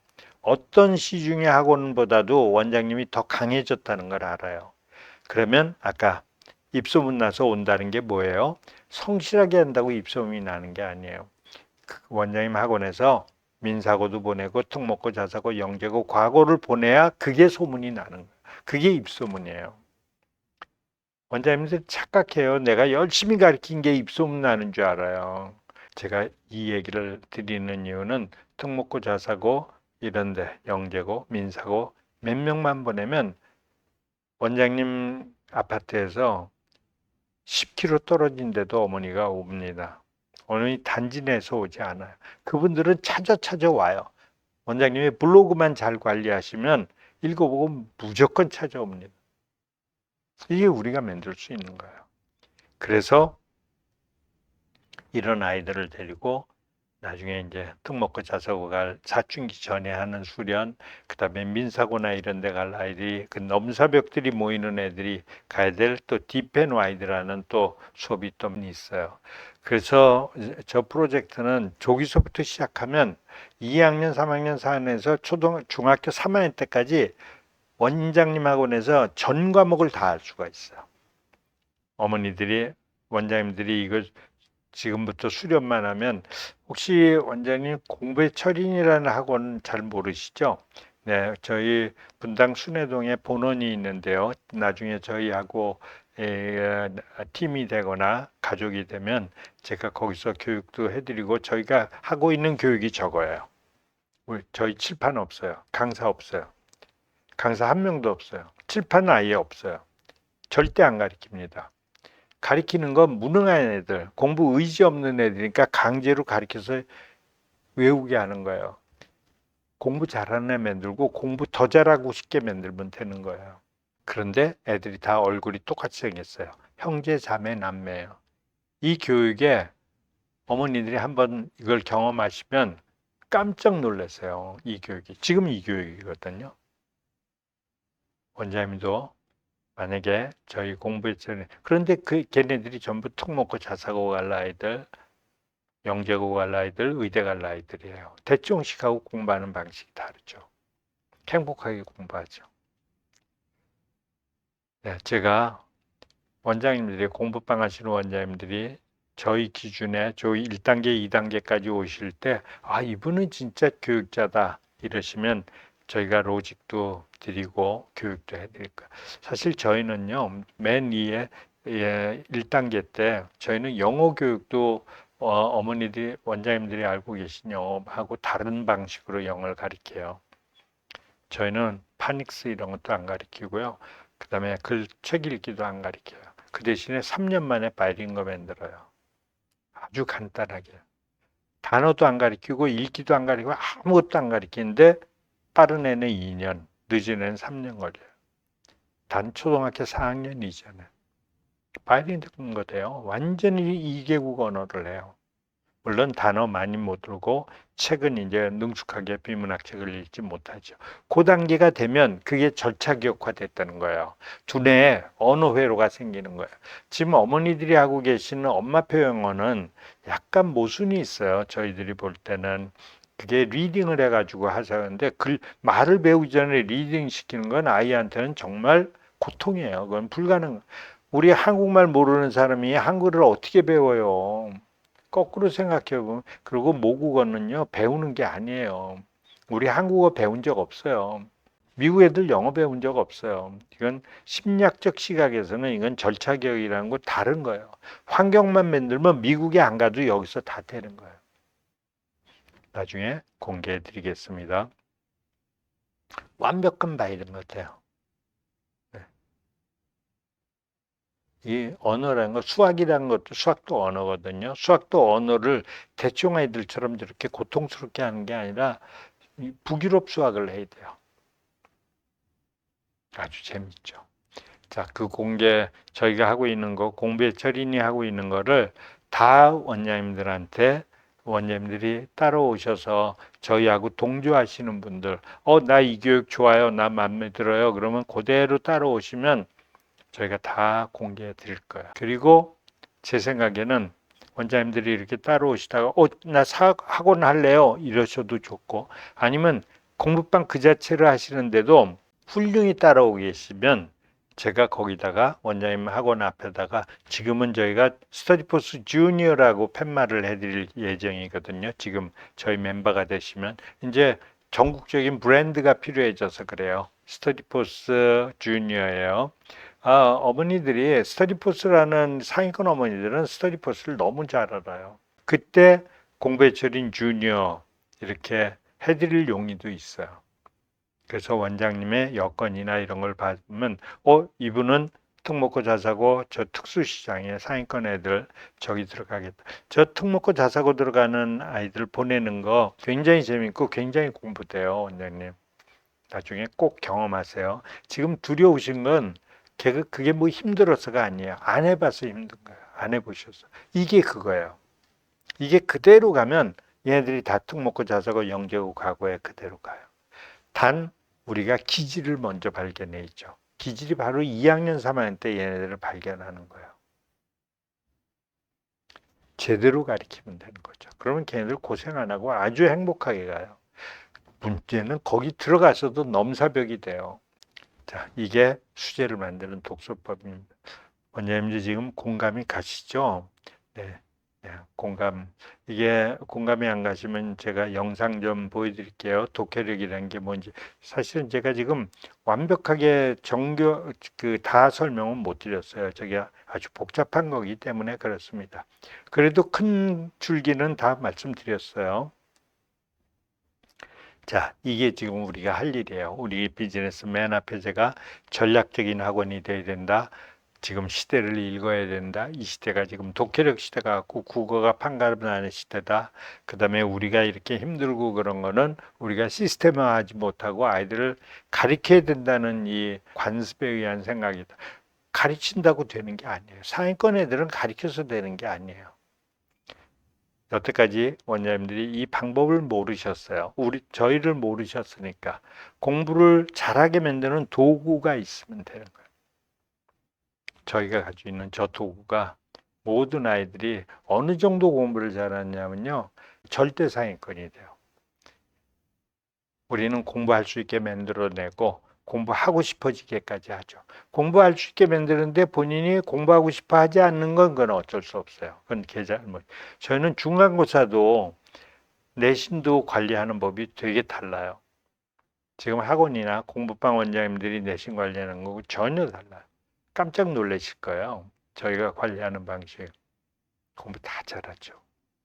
이게 진짜 교육이에요. 흥미진진하고 아주 재밌어요. 그리고 더 좋은 걸 조금 이따 말씀드릴게요. 이 교육은 원장님들이 여태까지 알았던 공부방하고 레벨이 달라요. 한 레벨 위의 공부방이에요. 자, 이걸 가지고 수제를 만드는 유일한 방법이 지금 이거예요. 다른 방법 뭐 있으면 아시는 거 있으면 말씀해 보세요. 이 방법 외에 다른 건 없어요. 다른 애들은 수제가 된 애들, 넘사벽이 된 애들은 이걸 가정교육으로 했던 거예요. 그 대신에 훨씬 많은 책을 읽었죠. 사실은 그렇게 해서 이 공부 진짜 잘하는 사람들이 말하는 게 이런 거예요. 난 맨날 전교 1등이었어. 이런 거는 공부 잘한 게 아니고 열심히 했던 거고, 공부 잘한 사람은 BTS 만든 방시혁 씨하고 몇 사람이 그런 얘기를 하는 게 그게 그거예요. 이런 거죠. 나는 학교 다닐 때 애들이 공부가 힘들고 어렵다 근데 그거 이해가 잘 안 가더라. 이게 공부 잘한 사람들이에요. 사실은 저도 후자에 속하거든요. 그래서 공부를 열심히 하는 사람은 이해를 잘 못하겠어요. 그 사람들 그 세계밖에 모르는 거예요. 대충이 다 그런 사람들이에요. 원장님들은 제 얘기 지금 이해되시죠? 네, 똑같이 공부해도 결과가 다른 거예요.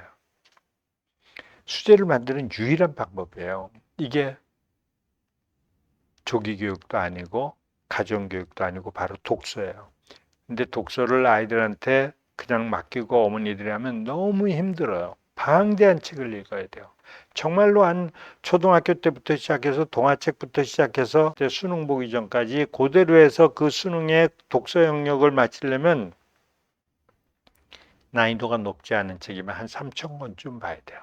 난이도가 높은 책이라도 2,000권은 봐야 그 언어 회로가 생겨요. 오류 관성이 사라지고. 자, 수제를 만드는 유일한 방법입니다. 저건 절대로 실패하지 않아요. 누구나 다 만들어져요. 이 코스에다만 넣으시면. 두 번째는 이건 정교한 심리학적 설계가 필요해요. 그렇지 않으면 아이들이 책을 너무 많이 보게 돼요. 방대한 책을 봐야 돼요. 이 책도 좋으니까 보고 그래도 되죠. 그래도 됩니다. 몇 천 권 보면. 그런데 지금 이미 초등학교, 중학교 들어가기 전에 그걸 할 수가 있는 애가 있겠나? 학원을 다니는 애들은 그건 못하고요. 그리고 우리 아이들이 그렇게 고생하게 만들 수 없잖아요. 우리가 독해력 교정을 하기 위해서 책을 보게 할 수는 없잖아요. 공부나 지식을 얻기 위해서 하는 거. 그건 자기가 필요한 만큼 자기 영역만 하면 되는 거예요. 책을 많이 보면 두뇌가 언어 회로가 해결이 돼요. 오류관성 개조, 독해력 교정 훈련이 저희 스터디포스 훈련을 안 해도 저절로 교정은 됩니다. 그래서 수능 국어 비문학 같은 거 저희 거 안 해도 한 번쯤은 밑줄 안 긋고 다 보고 답 쓰는 애들이 있어요. 물론 스터디포스는 우리나라에 수능 만점 맞은 애들 이런 애들이 가끔 책 쓰잖아요. 거기에 스터디포스 했다고 나 어렸을 때 스터디포스 했어요 뭐 이런 애들이 있는 거 혹시 아세요? 네. 정교한 심리학적 설계가 필요한데 이게 바로 그거예요. 여기에 오늘 제가 완전하게 디테일한 것까지 설명드리진 않았어요. 그거는 약간 대회 비예요. 지금 왜냐하면 이 영상은 공부방 분들이 어디에 계신지 제가 만날 수도 없고 노출이 안 돼 있잖아요. 모임이 소규모고 그래서 제가 지금 이걸 유튜브에다가 말씀을 드릴 수밖에 없어서 중요한 회사의 비밀 요소들은 제거하고 말씀을 드리는 거예요. 자, 세 번째는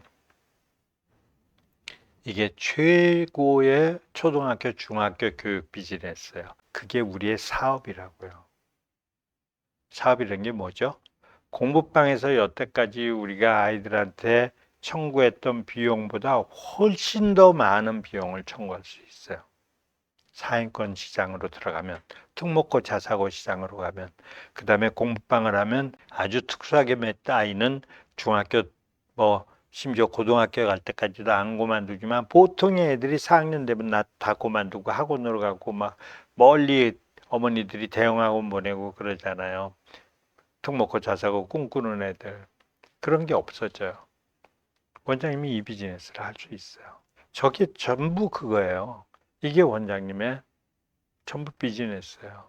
이건 다 환전이 되는 거예요. 이게 원장님의 수입이에요. 최고의 초등 비즈니스입니다. 그런데 투자는 최소예요. 어느 정도 투자일 것 같으세요? 제가 지금 원장님들한테 얼마나 큰 선물을 드리고 있는지, 물론 이 선물은 원장님들하고 만나서 모든 분께 드린 게 아니라 제가 뒤에 구글 폼에다 몇 가지 질문이 있어요. 거기 보시고 원장님이 이분하고는 되겠다 이런 분들이야. 이건 독서 교육인데요. 1단계가. 그런데 책을 사는 게 아니에요. 학원에다가 원장님 공부한 책 다 꼽아 놓고 일반 독서처럼 그럴 필요 없어요. 이거는 저희가 만든 책이에요. 만든 책을 드리는 거니까 책 구입할 필요 없고요. 여기 최소 투자는 지금 1단계를 할 거면 컴퓨터도 안 사도 되고 컴퓨터 있으시잖아요. 몇 대는. 공방에서 하려면 많아봤자 4대면 되고 지금 타블렛은 다 가지고 계시죠. 전 타블렛으로 하게 돼 있어요. 1단계는. 그러니까 그런 기자재 이런 게 새로 살 게 없고요. 여기에 저 프로젝트 비용, 1단계 프로젝트 비용은 200만 원은 저 프로젝트를 받으실 때 지불하셔야 돼요. 원래는 저게 우리 가족학원들한테 400만 원에 우리 가족학원한테 9월까지만 특별가 이렇게 드렸는데 얼마 전에 이거 공부방 분들하고 해야 되겠다. 엄마표 공부하시거나 공부방 하시는 분들하고 하면 이게 정말 정의로운 사교육이 이루어지겠구나. 그분들은 투자 여력이 많지 않으실 테니까 제가 최소화 시켜드려야 되겠다 해서 특혜를 되게 많이 드려요. 그래서 이거 1단계 도입하는 비용 200만 원이 전부입니다. 나중에 교재비는 뭐 몇천 원 뭐 이렇게 되니까 그건 그때 아이들 교재가 많지 않아요. 교재가 6권인가 밖에 안 돼요. 몇천 원짜리 6권이니까 큰 돈 안 듭니다. 나머지는 최소의 투자예요. 그런데 수익성은 최고입니다. 질적으로 아이들도 일단 비문학을 하겠다는 아이들은 일반 공부방 아이들하고 레벨이 좀 달라요. 상위권 애들이에요. 이건 절실히 찾는 비문학 독서를 절실히 찾는 분들이 매우 많아요. 제가 요즘 유튜브에다가 비문학 독서하고 이 독해력 얘기를 하는데 유튜브니까 전 세계에서 연락이 와요. 왜냐면 거기 뭐 두바이 뭐 외국에 가서 주재원 하시는 분들 독서 교육이 절실한데 없는 거예요. 이거 센터를 그분들이 개인인데 차려 가지고 계세요. 혼자서라도 이 교육을 하겠다고. 굉장히 많습니다. 최고의 수익성. 아이들이 굉장히 교육에 진심인 분들이 오기 시작해요. 어머니들이. 그런 분들은 원장님 괴롭히지도 않아요. 쓸데없는 부탁 같은 것도 안 해요. 뭐 매일 보고해 주세요 이런 쓸데없는 거 안 하세요. 정말 교육에만 집중하는 분들이 있어요. 그리고 정말 은인으로 생각하는 분들이 있어요. 우리 아이 살려주셔서 감사합니다. 이런 분들이 이제 슬슬 다가오는 거예요. 그런 분들하고 만나게 돼요. 행복하죠. 질적, 양적 이게 회복이 돼요. 또 하나가 있는데요. 지금 공부방도 뭐 원장님 주변에도 알게 모르게 매우 많잖아요. 경쟁력은 최고예요. 원장님 권역에서 이 프로젝트 하나로 경쟁력은 최강이에요. 공부방 경쟁력에서 이 정도 브랜드까지 가지고 있고 이건 최고예요. 세 번째, 가장 안정성이 있는 프로젝트예요. 어떤 안정성이에요? 심리적, 정신적, 육체적. 네. 스트레스 없어요. 스트레스레스예요. 완전히. 안 가르치니까요. 아이들 때문에 시달리고 막 늘 고민하잖아요. 이것 때문에. 가르치는 게 없어요. 다 컴퓨터 프로그램이에요. 심리학자들이 만들어놓은 설계 안에 얘들을 집어넣어서 얘들이 자기 두뇌하고 싸우는 게 공부예요. 공부는 문제 푸는 게 아니라 자기 두뇌의 오류하고 싸우는 거라고. 이건 끝까지 그거라는 거예요. 그래서 우리는 그 아이들이 힘들어하고 그럴 때 용기만 불러넣어주면 돼요. 힘들지? 이렇게 격려해주고, 이거 해냈네? 야, 대단하다. 내가 너 그럴 줄 알았어. 넌 이거 해낼 줄 알았어. 이런 게 우리한테 필요한 거예요. 이게 공부방에서 할 일이에요. 정신적으로, 육체적으로 너무나 평화로워요. 여태까지 하셨던 공부방하고는 비교할 수 없어요. 전혀 다른 공부방이 돼요. 학원보다 훨씬 훌륭해져요. 이걸 잘 하셔서 나중에 학원으로 나가시는 방법이 있고, 이게 잘 되시면 아파트를 큰 데로 이사 가서 스터디 콘도를 하시는 방법이 있어요. 그런 분들이 있어요. 60평 막 이런 넘는 거, 외국으로 간 사람들 뭐 임대 싸게 주고 간 거 이런 거 빌려서 그걸 공부방으로 하시면요. 하우스 스터디 룸이죠. 콘도죠. 정말 재밌게 하실 수 있죠. 완전히 학원으로 개조해서. 그러면 거기는 진짜 최상위권 애들, 의대 갈 아이들 이런 애들 오고 거기서 꿈이 이루어져요. 행복합니다. 교육 사업이. 이렇게 하면 행복해요. 가리키면 불행해요. 나중에 나가셔서 학원으로 나가도 불행해져요. 그 강사들 속색이고 강사들 그 구하지도 못하고 막 정신적으로 굉장히 힘들어요. 이 훈련 잘 하시면 이것만 가지고 원장님이 현재 가르치신 거 슬슬 놓으시고 가르쳤던 거 이런 거 놓으시고 여기 아직은 이 프로젝트가 세부적으로 뭔지 스터디포스를 경험 안 해보신 분들은 모르시겠죠. 아니면 스터디포스 센터에 들어오시면 체험도 할 수 있어요. 아이들은 힘들어해요. 아이들이 힘들어하는 거는 아이들이 게을러서가 아니라 아이들의 뇌가 동화책 때문에 너무 많이 망가졌어요. 글을 못 읽어요. 그거만 격려해 주시면 돼요. 그게 대략 3개월 정도가 아이들이 힘들어요. 근데 1단계에 들어가면 아이들이 힘들어하는 애는 없습니다. 매우 재밌어요. 뭐가 재미인 줄 아세요? 어머니들이 깜짝깜짝 놀래요. 성적이 바닥부터 쫙 치고 올라가요. 공부를 너무 잘하는 애로 변해요. 원장님이 이 행복감이 가리키는 행복감보다 더 재미있어요. 왜냐하면 가르치는 데서 행복 느끼시는 분은 그거는 스트레스 해소죠. 그렇지만 아이들이 성장하는 행복은 다른 데 있는 거예요. 정말로 성장할 때. 여기서 옵니다. 자, 브랜드는 원장님 나중에 이제 저희 멤버가 되시고 전국 연대, 이건 전국적인 운동이에요.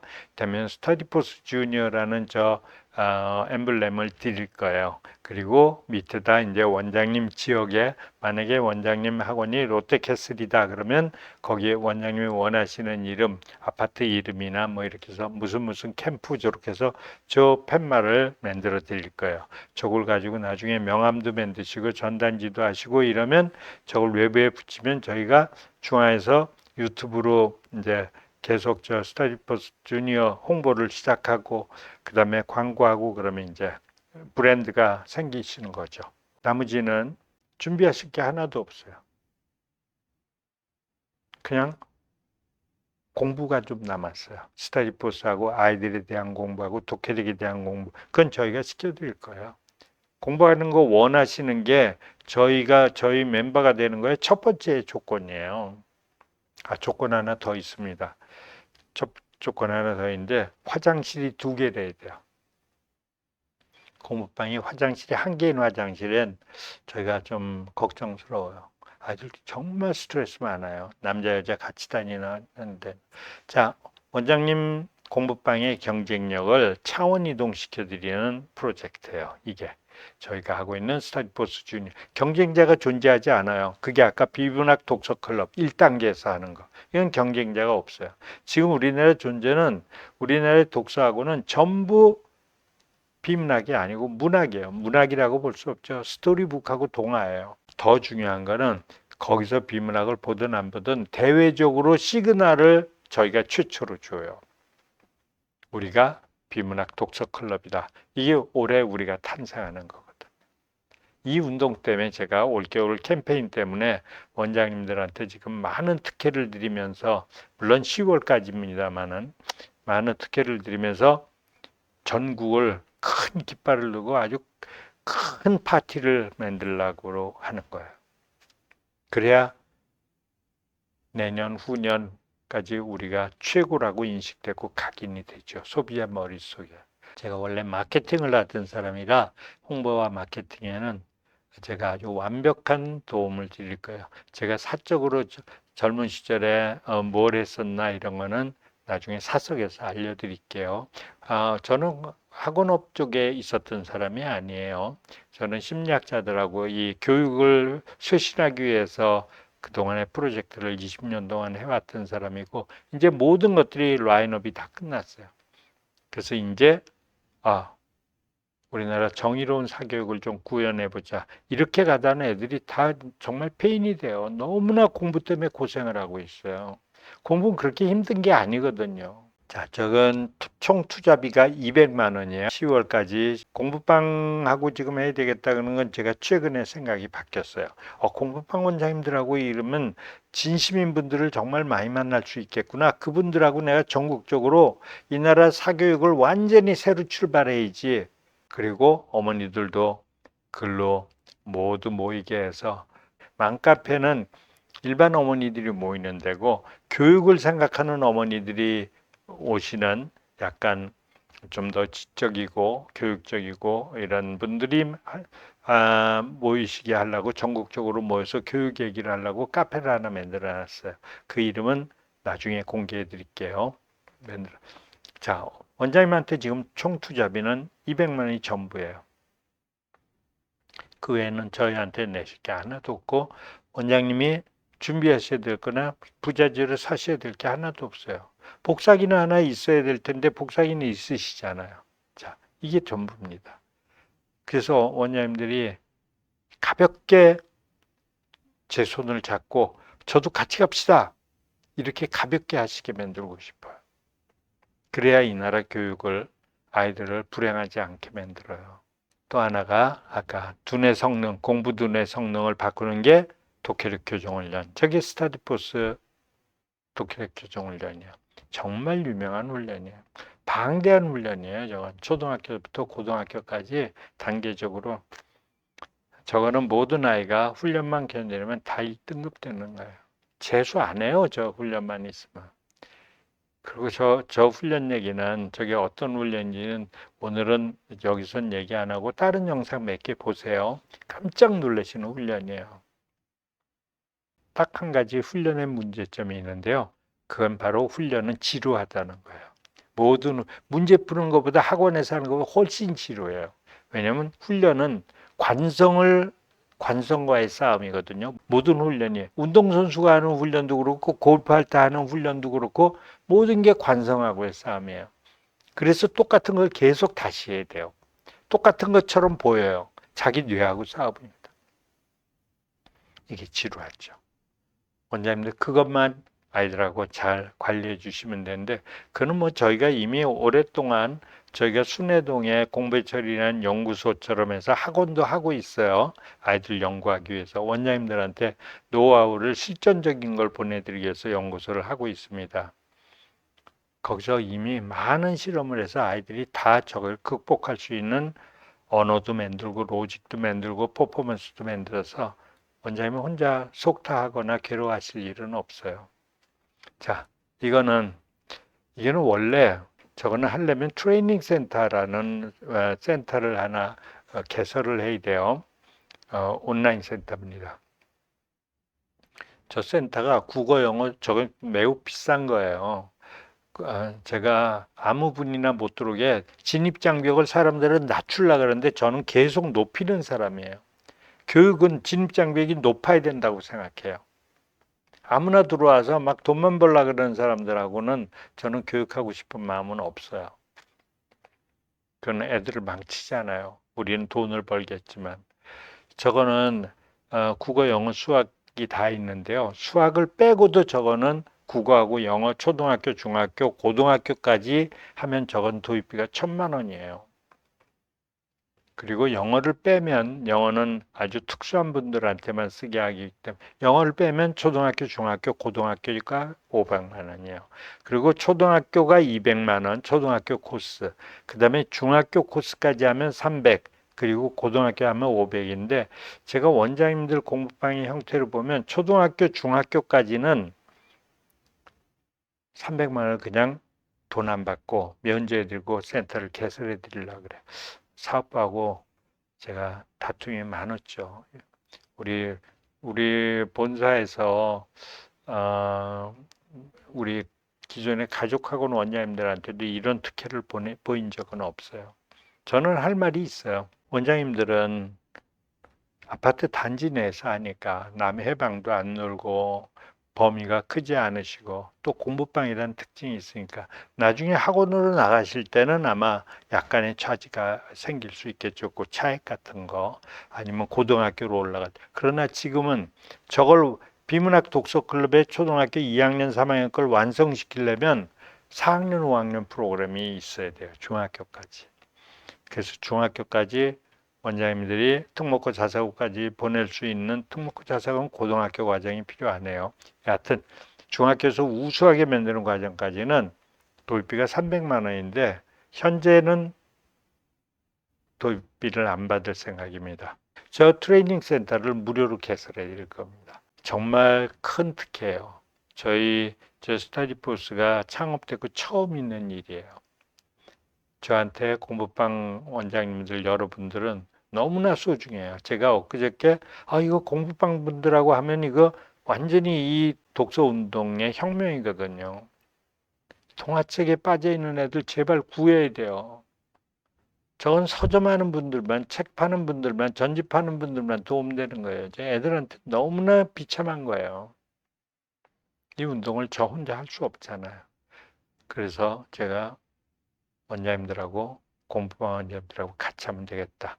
완전히 저는 캠페인의 목표를 이루고 원장님들은 학원에 아까 세 가지의 고민, 가리킨 데서 오는 고민, 뭐 여러 가지 그거 다 해결되고 공부방이 일반 비즈니스보다 학원보다 더 풍요로워져요. 최고의 수제교육 그룹을 만들 생각입니다. 제가 늘 꿈꾸는 게 저희 본사의 공배철인의 그 캐치프레이스가 정의로운 사교육이에요. 아이들을 돈으로 보지 않는다. 아이들의 미래는 우리가 관찰한다. 우리밖에 없다. 쟤네들한테. 엄마도 관찰 안 하고 학원도 관찰 안 하고 학교도 관찰 안 해요. 교육은 관찰해 주는 거예요. 누군가가. 공부방 원장님들이 지금 아이들을 관찰하고 있잖아요. 정의로운 사교육인데 이걸 전국 네트워크로 하겠다는 거예요. 정기적으로 교육도 하고 워크숍도 하고 1박 2일 뭐 파티도 하고 이런 전국 네트워크를 하고 싶습니다. 너무 행복하거든요. 저런 퍼포먼스들이. 그리고 같이 발표회도 하고 올바른 교육하고 저는 이게 대충을 흔들 수 있는 대충 저렇게 애들을 괴롭히는 이렇게 해도 이렇게 공부해도 훨씬 행복하게 공부를 훨씬 더 잘한다는 사실을 아셔야 돼요. 대충 아이들처럼 고생 안 해도 걔네들은 세상에 있는 걸 다 하잖아요. 쟤네들은 공부를 직진을 못해요. 국어도 직진 안 하고 영어도 직진 안 하고 수학도 직진 이 세상에 있는 걸 다 해요. 그러니 애들이 얼마나 힘들겠어요. 공부를 많이 한다는 게 뭐죠? 공부를 여러 번 한다는 거잖아요. 그리고 문제풀이 연습을 한다는 거죠. 수학 선행 보세요. 애들 얼마나 고생해요. 심한 애들을 15바퀴 돌려요. 한 번에 가면 될 거를. 자, 정의로운 사교육의 전국 네트워크 운영 방법은 현재 상태에서 원장님들이 뭘 바꾸거나 이런 게 아니에요. 프랜차이즈도 아니에요. 저희가 현판을 원하시는 분 그냥 드리는 거예요. 저희하고 멤버가 되게. 공부방의 문제가 브랜드가 없는 문제가 하나 있어서 그 브랜드를 하나 우리가 약간 간략한 약정서만 쓰고 사용권을 드리는 거예요. 현 상태에서 프로젝트만 추가하시면 돼요. 그 200만 원으로 초등학교 그 비문학 독서 클럽 요것만 하시면 그다음에 스터디포스는 제가 무상으로 센터를 개설해 드리겠다 그랬어요. 그래서 현 상태에서 원장님들이 뭐 국어를 하든 수학을 하든 논술을 하든 뭘 하시든 간에 이걸 도입만 하시면 돼요. 아무 변화도 없어요. 나중에 하시다가 그걸 제가 조언해 주세요. 그러면 이건 이렇고 이건 이렇게 해야겠지만 그게 아니고 일단 낯익은 거 하시다가 불편해지시거나 아 이거 의미 없구나 그러면 그때 하나씩 손을 놓으시면 돼요. 지금은 제가 그런 거에서 원장님들이 이쪽으로 같이 합류하시는데 뭐 장애가 되거나 문턱이 되지 않게 해드릴 생각이에요. 또 하나는 마케팅과 홍보, 프로모션은 저희가 유튜브를 통해서 다른 매체를 통해서 광고를 통해서 전국 무브먼트를 통해서 간접 광고, 직접 광고 통해서 저희 본사가 지원해드리고 저희는 또 원래 회사 내에 광고팀도 있고 디자인팀도 있어서 홍보물 모든 거 우리 사이트에 올라가면 아시지만 그냥 인쇄소 필요 없어요. 인쇄소에 그냥 인쇄만 해달라고 맡기시면 돼요. 원고는 다 보내드립니다. 현수막서부터 뭐 배너스부터 모든 것들 다 해드립니다. 오히려 이미지가 흔들려서 원장님들이 하시지 말라 그래요. 저희 본사가 다 해드립니다. 그리고 온오프라인 교육이 정기 비정기적으로 있습니다. 그리고 원장님들 중에는 나 워크샵 참여할래요. 나 독해력 궁금해요. 그러면 소규모도 좋고 대규모도 좋고 제가 워크샵 독해력 진짜 재밌는 거예요. 그리고 어린아이들 교육이 너무너무 행복해요. 공부가 아니고요. 그 아이들을 공부 잘하게 하는 교육이 있어요. 기질 교육도 있고 엄청나게 재밌습니다. 행복합니다. 신청 대상은요. 원장님 중에 현재 공부방을 운영하고 있는 중이시거나 아니면 공부방을 현재 운영하지 않아도 괜찮습니다. 뭐 경력 별로 필요 없어요. 어차피 공부방에서 가리키던 경력은 여기서 쓸 건 아니시니까. 그다음에 학부모하고 상담하는 방식도 저희가 독해력이 있는 이상은 상담하는 방식이나 여러 가지를 다 바꿔드려요. TQ 테스트라는 게 있기 때문에 상담도 그렇고 그 판독법도 그렇고 그다음에 혹시 학원이라는 게 이미지 사업이라는 거 아시죠? 잘 가르쳐 주는 학원은 없어요. 잘 가르쳐 줄 것 같은 학원만 있어요. 그 학원의 이미지 사업하고 원장님이 어떻게 해야 어머니들한테 휘둘리지 않고 존경받을 수 있는지 이것도 교육도 시켜드리고 영상도 제가 강의해 놓은 영상들 이런 거 보내드릴 거예요. 그거 보시면 돼요. 아이들의 대상층은 초등학교 2학년에서 중3까지예요. 제가 아까 TQ 테스트 하면서 그 말씀을 안 드렸군요. 저걸 가지고 있으면 학원은 병원이에요. 병 걸린 애만 오는 거예요. 어머니나 아버지는 고객이 아니에요. 원장님한테. 누구예요? 환자의 보호자예요. 그래서 그런 언어도 쓰시지 말라고 저희가 나중에 교육시켜 드릴 거예요. 집에 돌아가셔서 잘 생각해보고 믿고 맡겨주시면 이런 말 절대 하시는 거 아니에요. 어떤 의사가 환자한테 믿고 맡겨달라 그래요. 그건 돌팔이죠. 그런 말 하시면 안 돼요. 그러면 상대가 불안해지는 거예요. 교육은 그렇게 하는 게 아닙니다. 그것도 나중에 다시 다 교육시켜 드릴게요. 특목고 자사고 대상은 저희가 별도 프로그램도 다시 제공해 드려야 되고 뭐 여러 가지 자문도 해 드려야 돼요. 여태까지 경험 없어서도 돼요. TQ 테스트에서 어렸을 때 했는데 얘가 90 이상 나왔다. 4학년쯤 됐을 때 4학년 5학년 그러면 얘는 특목고 자사고 지망시켜도 돼요. 그게 다 우리 범위 내에 우리 회사가 가지고 있는 프로젝트 안으로 다 보내. 외부 게 하나도 없어요. 외부 학원 하나도 안 보내요. 이번에도 대구에서 우리 공부해철이라는 학원에서 안 가르쳐 주는 학원에서 영재고 하나 관에 있거든요. 대구에서 유명한. 걔도 다른 학원 하나도 안 다녔어요. 그냥 저 코스 그대로 한 거예요. 저게 영재고하고 기질만 맞으면 걔가 과학 수학이 좋아하면 우리가 독서하고 똑같이 걔를 그쪽으로 계속 더 유도해 주는 거예요. 인도해 주는 거예요. 그러면 영재고 가고 되는 거예요. 민사고도 되는 거. 다 만들 수 있어요. 단 출발점이 좋아야 되고 또 하나는 이 아이의 기질이 좋아야 되고 또 하나는 이 아이의 어머니의 심성과 그다음에 교육관이 좋아야 돼요. 그러면 100% 보내요. 저는 전국에 우리 공부천의 학원에 가서 저런 애들이 있으면 어머니 오시라 그래갖고 제가 다 얘는 우리 민사고 보낼 겁니다. 얘는 어딜 그러면 걔들이 그날부터 쫙 달라져요. 머릿속에 난 민사고 갈 거야. 이런 생각이 있어요. 저희는 대학 같은 걸 아이들한테 권하진 않아요. 대학은 고등학교 가서 지가 결정해야죠. 고등학교 가서 자기가 길을 찾아야죠. 초2에 들어와서 중3까지 있어야 돼요. 또 하나는 엄마표 교육을 하셨던 분들, 엄마표 영어, 엄마표 수학, 저는 이분들이 교육에 공부방 하시는 여러 원장님들처럼 이분들이 앞장서야 된다고 생각해요. 이분들이 교육에 진전심이 있는 거예요.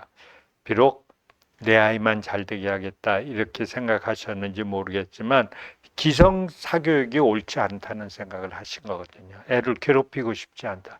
이분들이 이 교육에 들어오시면 돼요. 엄마표 교육을 하셨던 분이 이 영상을 보셨으면 나 이걸로 우리 집에서 우리 애도 이걸로 이 독서를 시키고 자녀 때문에도 시켜야죠. 처음엔 친구들 아이들 몇 명 데리고 왔다가 재밌네 10명 늘리고 또 주변에서 엄마들이 그거 뭐예요? 그러고 막 이렇게 해서 20명 되고 30명 되고 그럼 공부방 되는 거예요. 근데 그거 좋습니다. 엄마표 교육했던 분들 저는 대환영이에요. 이분들 중에는 아이가 좀 성장하면 이렇게 교육에 공부했던 거 아이가 성장하면 다 쓸모 없어지잖아요. 잊어버려야 되잖아요. 아이 때문에 공부했던 거. 그거 교육에 쓰셔야죠. 나중에 공부방도 하시고 이게 뜻이 좋아지면 내가 일반 대형 학원이나 교육 사업을 하는 쪽으로도 안내해 드릴 거예요. 네. 교육에 진정심 있는 사람은 저는 무조건 대환영이에요. 공부하시겠다는 분들한테는 무조건 대환영이에요. 기업화 지원해 드립니다. 그래서 원장님들이 현재 공부방 하는 것도 그렇고 나중에 학원으로 가실 때 이럴 때 제가 완전히 개인적으로 다 자문해 드릴게요. 신청하시는 방법은 저기 이 영상에 더보기란에 구글 폼이 있어요.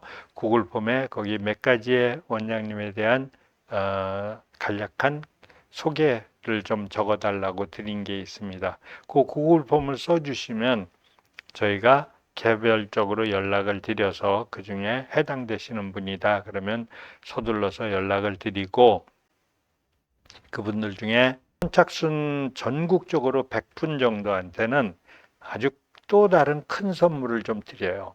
선착순인 게 무슨 뜻이냐면 지금 제 영상을 보고 야 저런 게 있었구나 지금 알아들으시는 분이죠. 바로 구글 폼 쓰는 분들. 나 이런 거 기다렸어. 난 내 아이도 이렇게 키우고 싶어요. 이런 분들. 그런 분들 100분한테는 제가 1년 동안 이 센터에서 우리가 가지고 있는 영어 콜로케이션 어휘 프로그램 중에요. 만어휘를 외우지 않고 각인하는 훈련이 있어요. 매직 보카라는 훈련이에요. 컴퓨터로 아이들이 한 20분 자기 알아서 하다가 가는 거예요. 엄청난 프로그램이에요. 이거를 보통 우리 이 매직 보카가 도입하시면 프로그램에 탑재해 드리거든요. 공부방에도 영어지만 여기까지는 탑재해야 되는데 이거를 선착순 100분한테는 1년 동안 사인하시고 도입하신 날 센터 오픈한 날부터 1년 동안 무제한으로 쓰게 해드릴게요. 50명이라도 좋고 200명이라도 좋고 5명이라도 좋아요. 저희는 그거 사용료 안 받을게요. 1년 동안. 이거 굉장히 재밌어요. 제가 원장님들한테는 장난삼아 이게 학원의 꿀단지예요. 그냥 넣어놓고 계속 한 숟갈씩 퍼드세요. 일반 학원에서는 이거 하나 가지고 강사 보조 강사들 월급도 몇 명 나와요. 원생이 많으면 1년 동안 무제한으로 쓸 수 있게 해드릴 거예요. 자, 이 캠페인에 동참해 주시길 바랍니다. 제가 오늘 이렇게 공부방 원장님들하고 이런 대화를 해서 하는 거는 바로 지금 눈앞에 저는 마케터라서 시장을 만드는 사람이에요. 그래서 이 세상에 새로운 카테고리를 열어서 블루오션으로 만들 때는 어떻게 되는 줄 아실까요? 카테고리의 등장이 빵빠레가 아주 커야 돼요. 런칭하는 시작했어 이게 조심조심하면 몇 년 걸려요. 시장에서 자리를. 시장을 개척한 자가 시장을 독점하는 거예요. 제가 지금 마켓 메이킹을 하고 있어요. 그래야 후발자가 따라왔을 때 후발자가 이제 몇 달 있으면 또 나도 비문학 우리도 독서할게요 이랬을 때 우리가 출발한 걸 안 알리면 누가 진짜인지 몰라져요. 그래서 시작할 때 큰 깃발을 높이 걸어야 되는 거예요. 빵빠레를 크게 아주 빅 파티를 만들기 위해서 제가 지금 원장님들이 참여해 달라 이렇게 되는 거예요. 공부방 원장님들이 참여하면 이건 뭐 이 나라 발칵 뒤집어 놓을 수 있죠. 노모어 동화책이에요. 이번 겨울 캠페인은 노모어 동화책, 노모어 스토리북. 더 이상 제발 보지 마라. 저거 독서 아니야. 저거 동화책 보면 안 된다는 거 어머니들한테 설명할 때 3마디만 하시면 돼요. 어머니들이 깜짝 놀라요. 뭐겠어요? 네. 음독 습관. 음독을 하면 글 비문학 못 읽는다. 그거 하나. 맨 앞에 제가 보여드린 영상. 2번째, 글을 읽고 기억 못한다. 이거 2번째. 3번째, 어휘력 없어진다. 그걸로 어머니들이 기절을 하세요. 깊게 설명 안 해도 누구든지 알아들으세요. 그리고 아이들이 그렇게 변하고 있거든요. 노모 동화책입니다. 전 세계 아이들이 동화책을 저렇게 본다고 착각하지 마세요. 전 세계 아이들은 7살 이전에 동화책 안 봅니다. 글자를 안 배우거든요. 비문학을 빨리 옮겨주는 게 중요해요. 비문학이 어려운 게 아니라 그랬죠. 지식과 정보가 들은 거. 그 아이가 좋아하는. 그게 비문학이에요.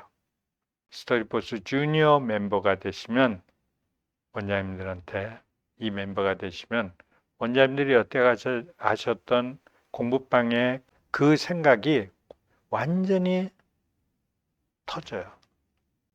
밖으로 나오셔야 돼요. 알을 깨고 나오셔야 돼요. 남들도 이렇게 하니까 나도 이렇게 해야지 그런 생각하시면 안 돼요. 제가 새로운 시장을 열어드릴 테니까 밖으로 나오세요. 네, 빨리 구글 폼을 쓰세요. 자주 뵙게 되길 바라겠습니다.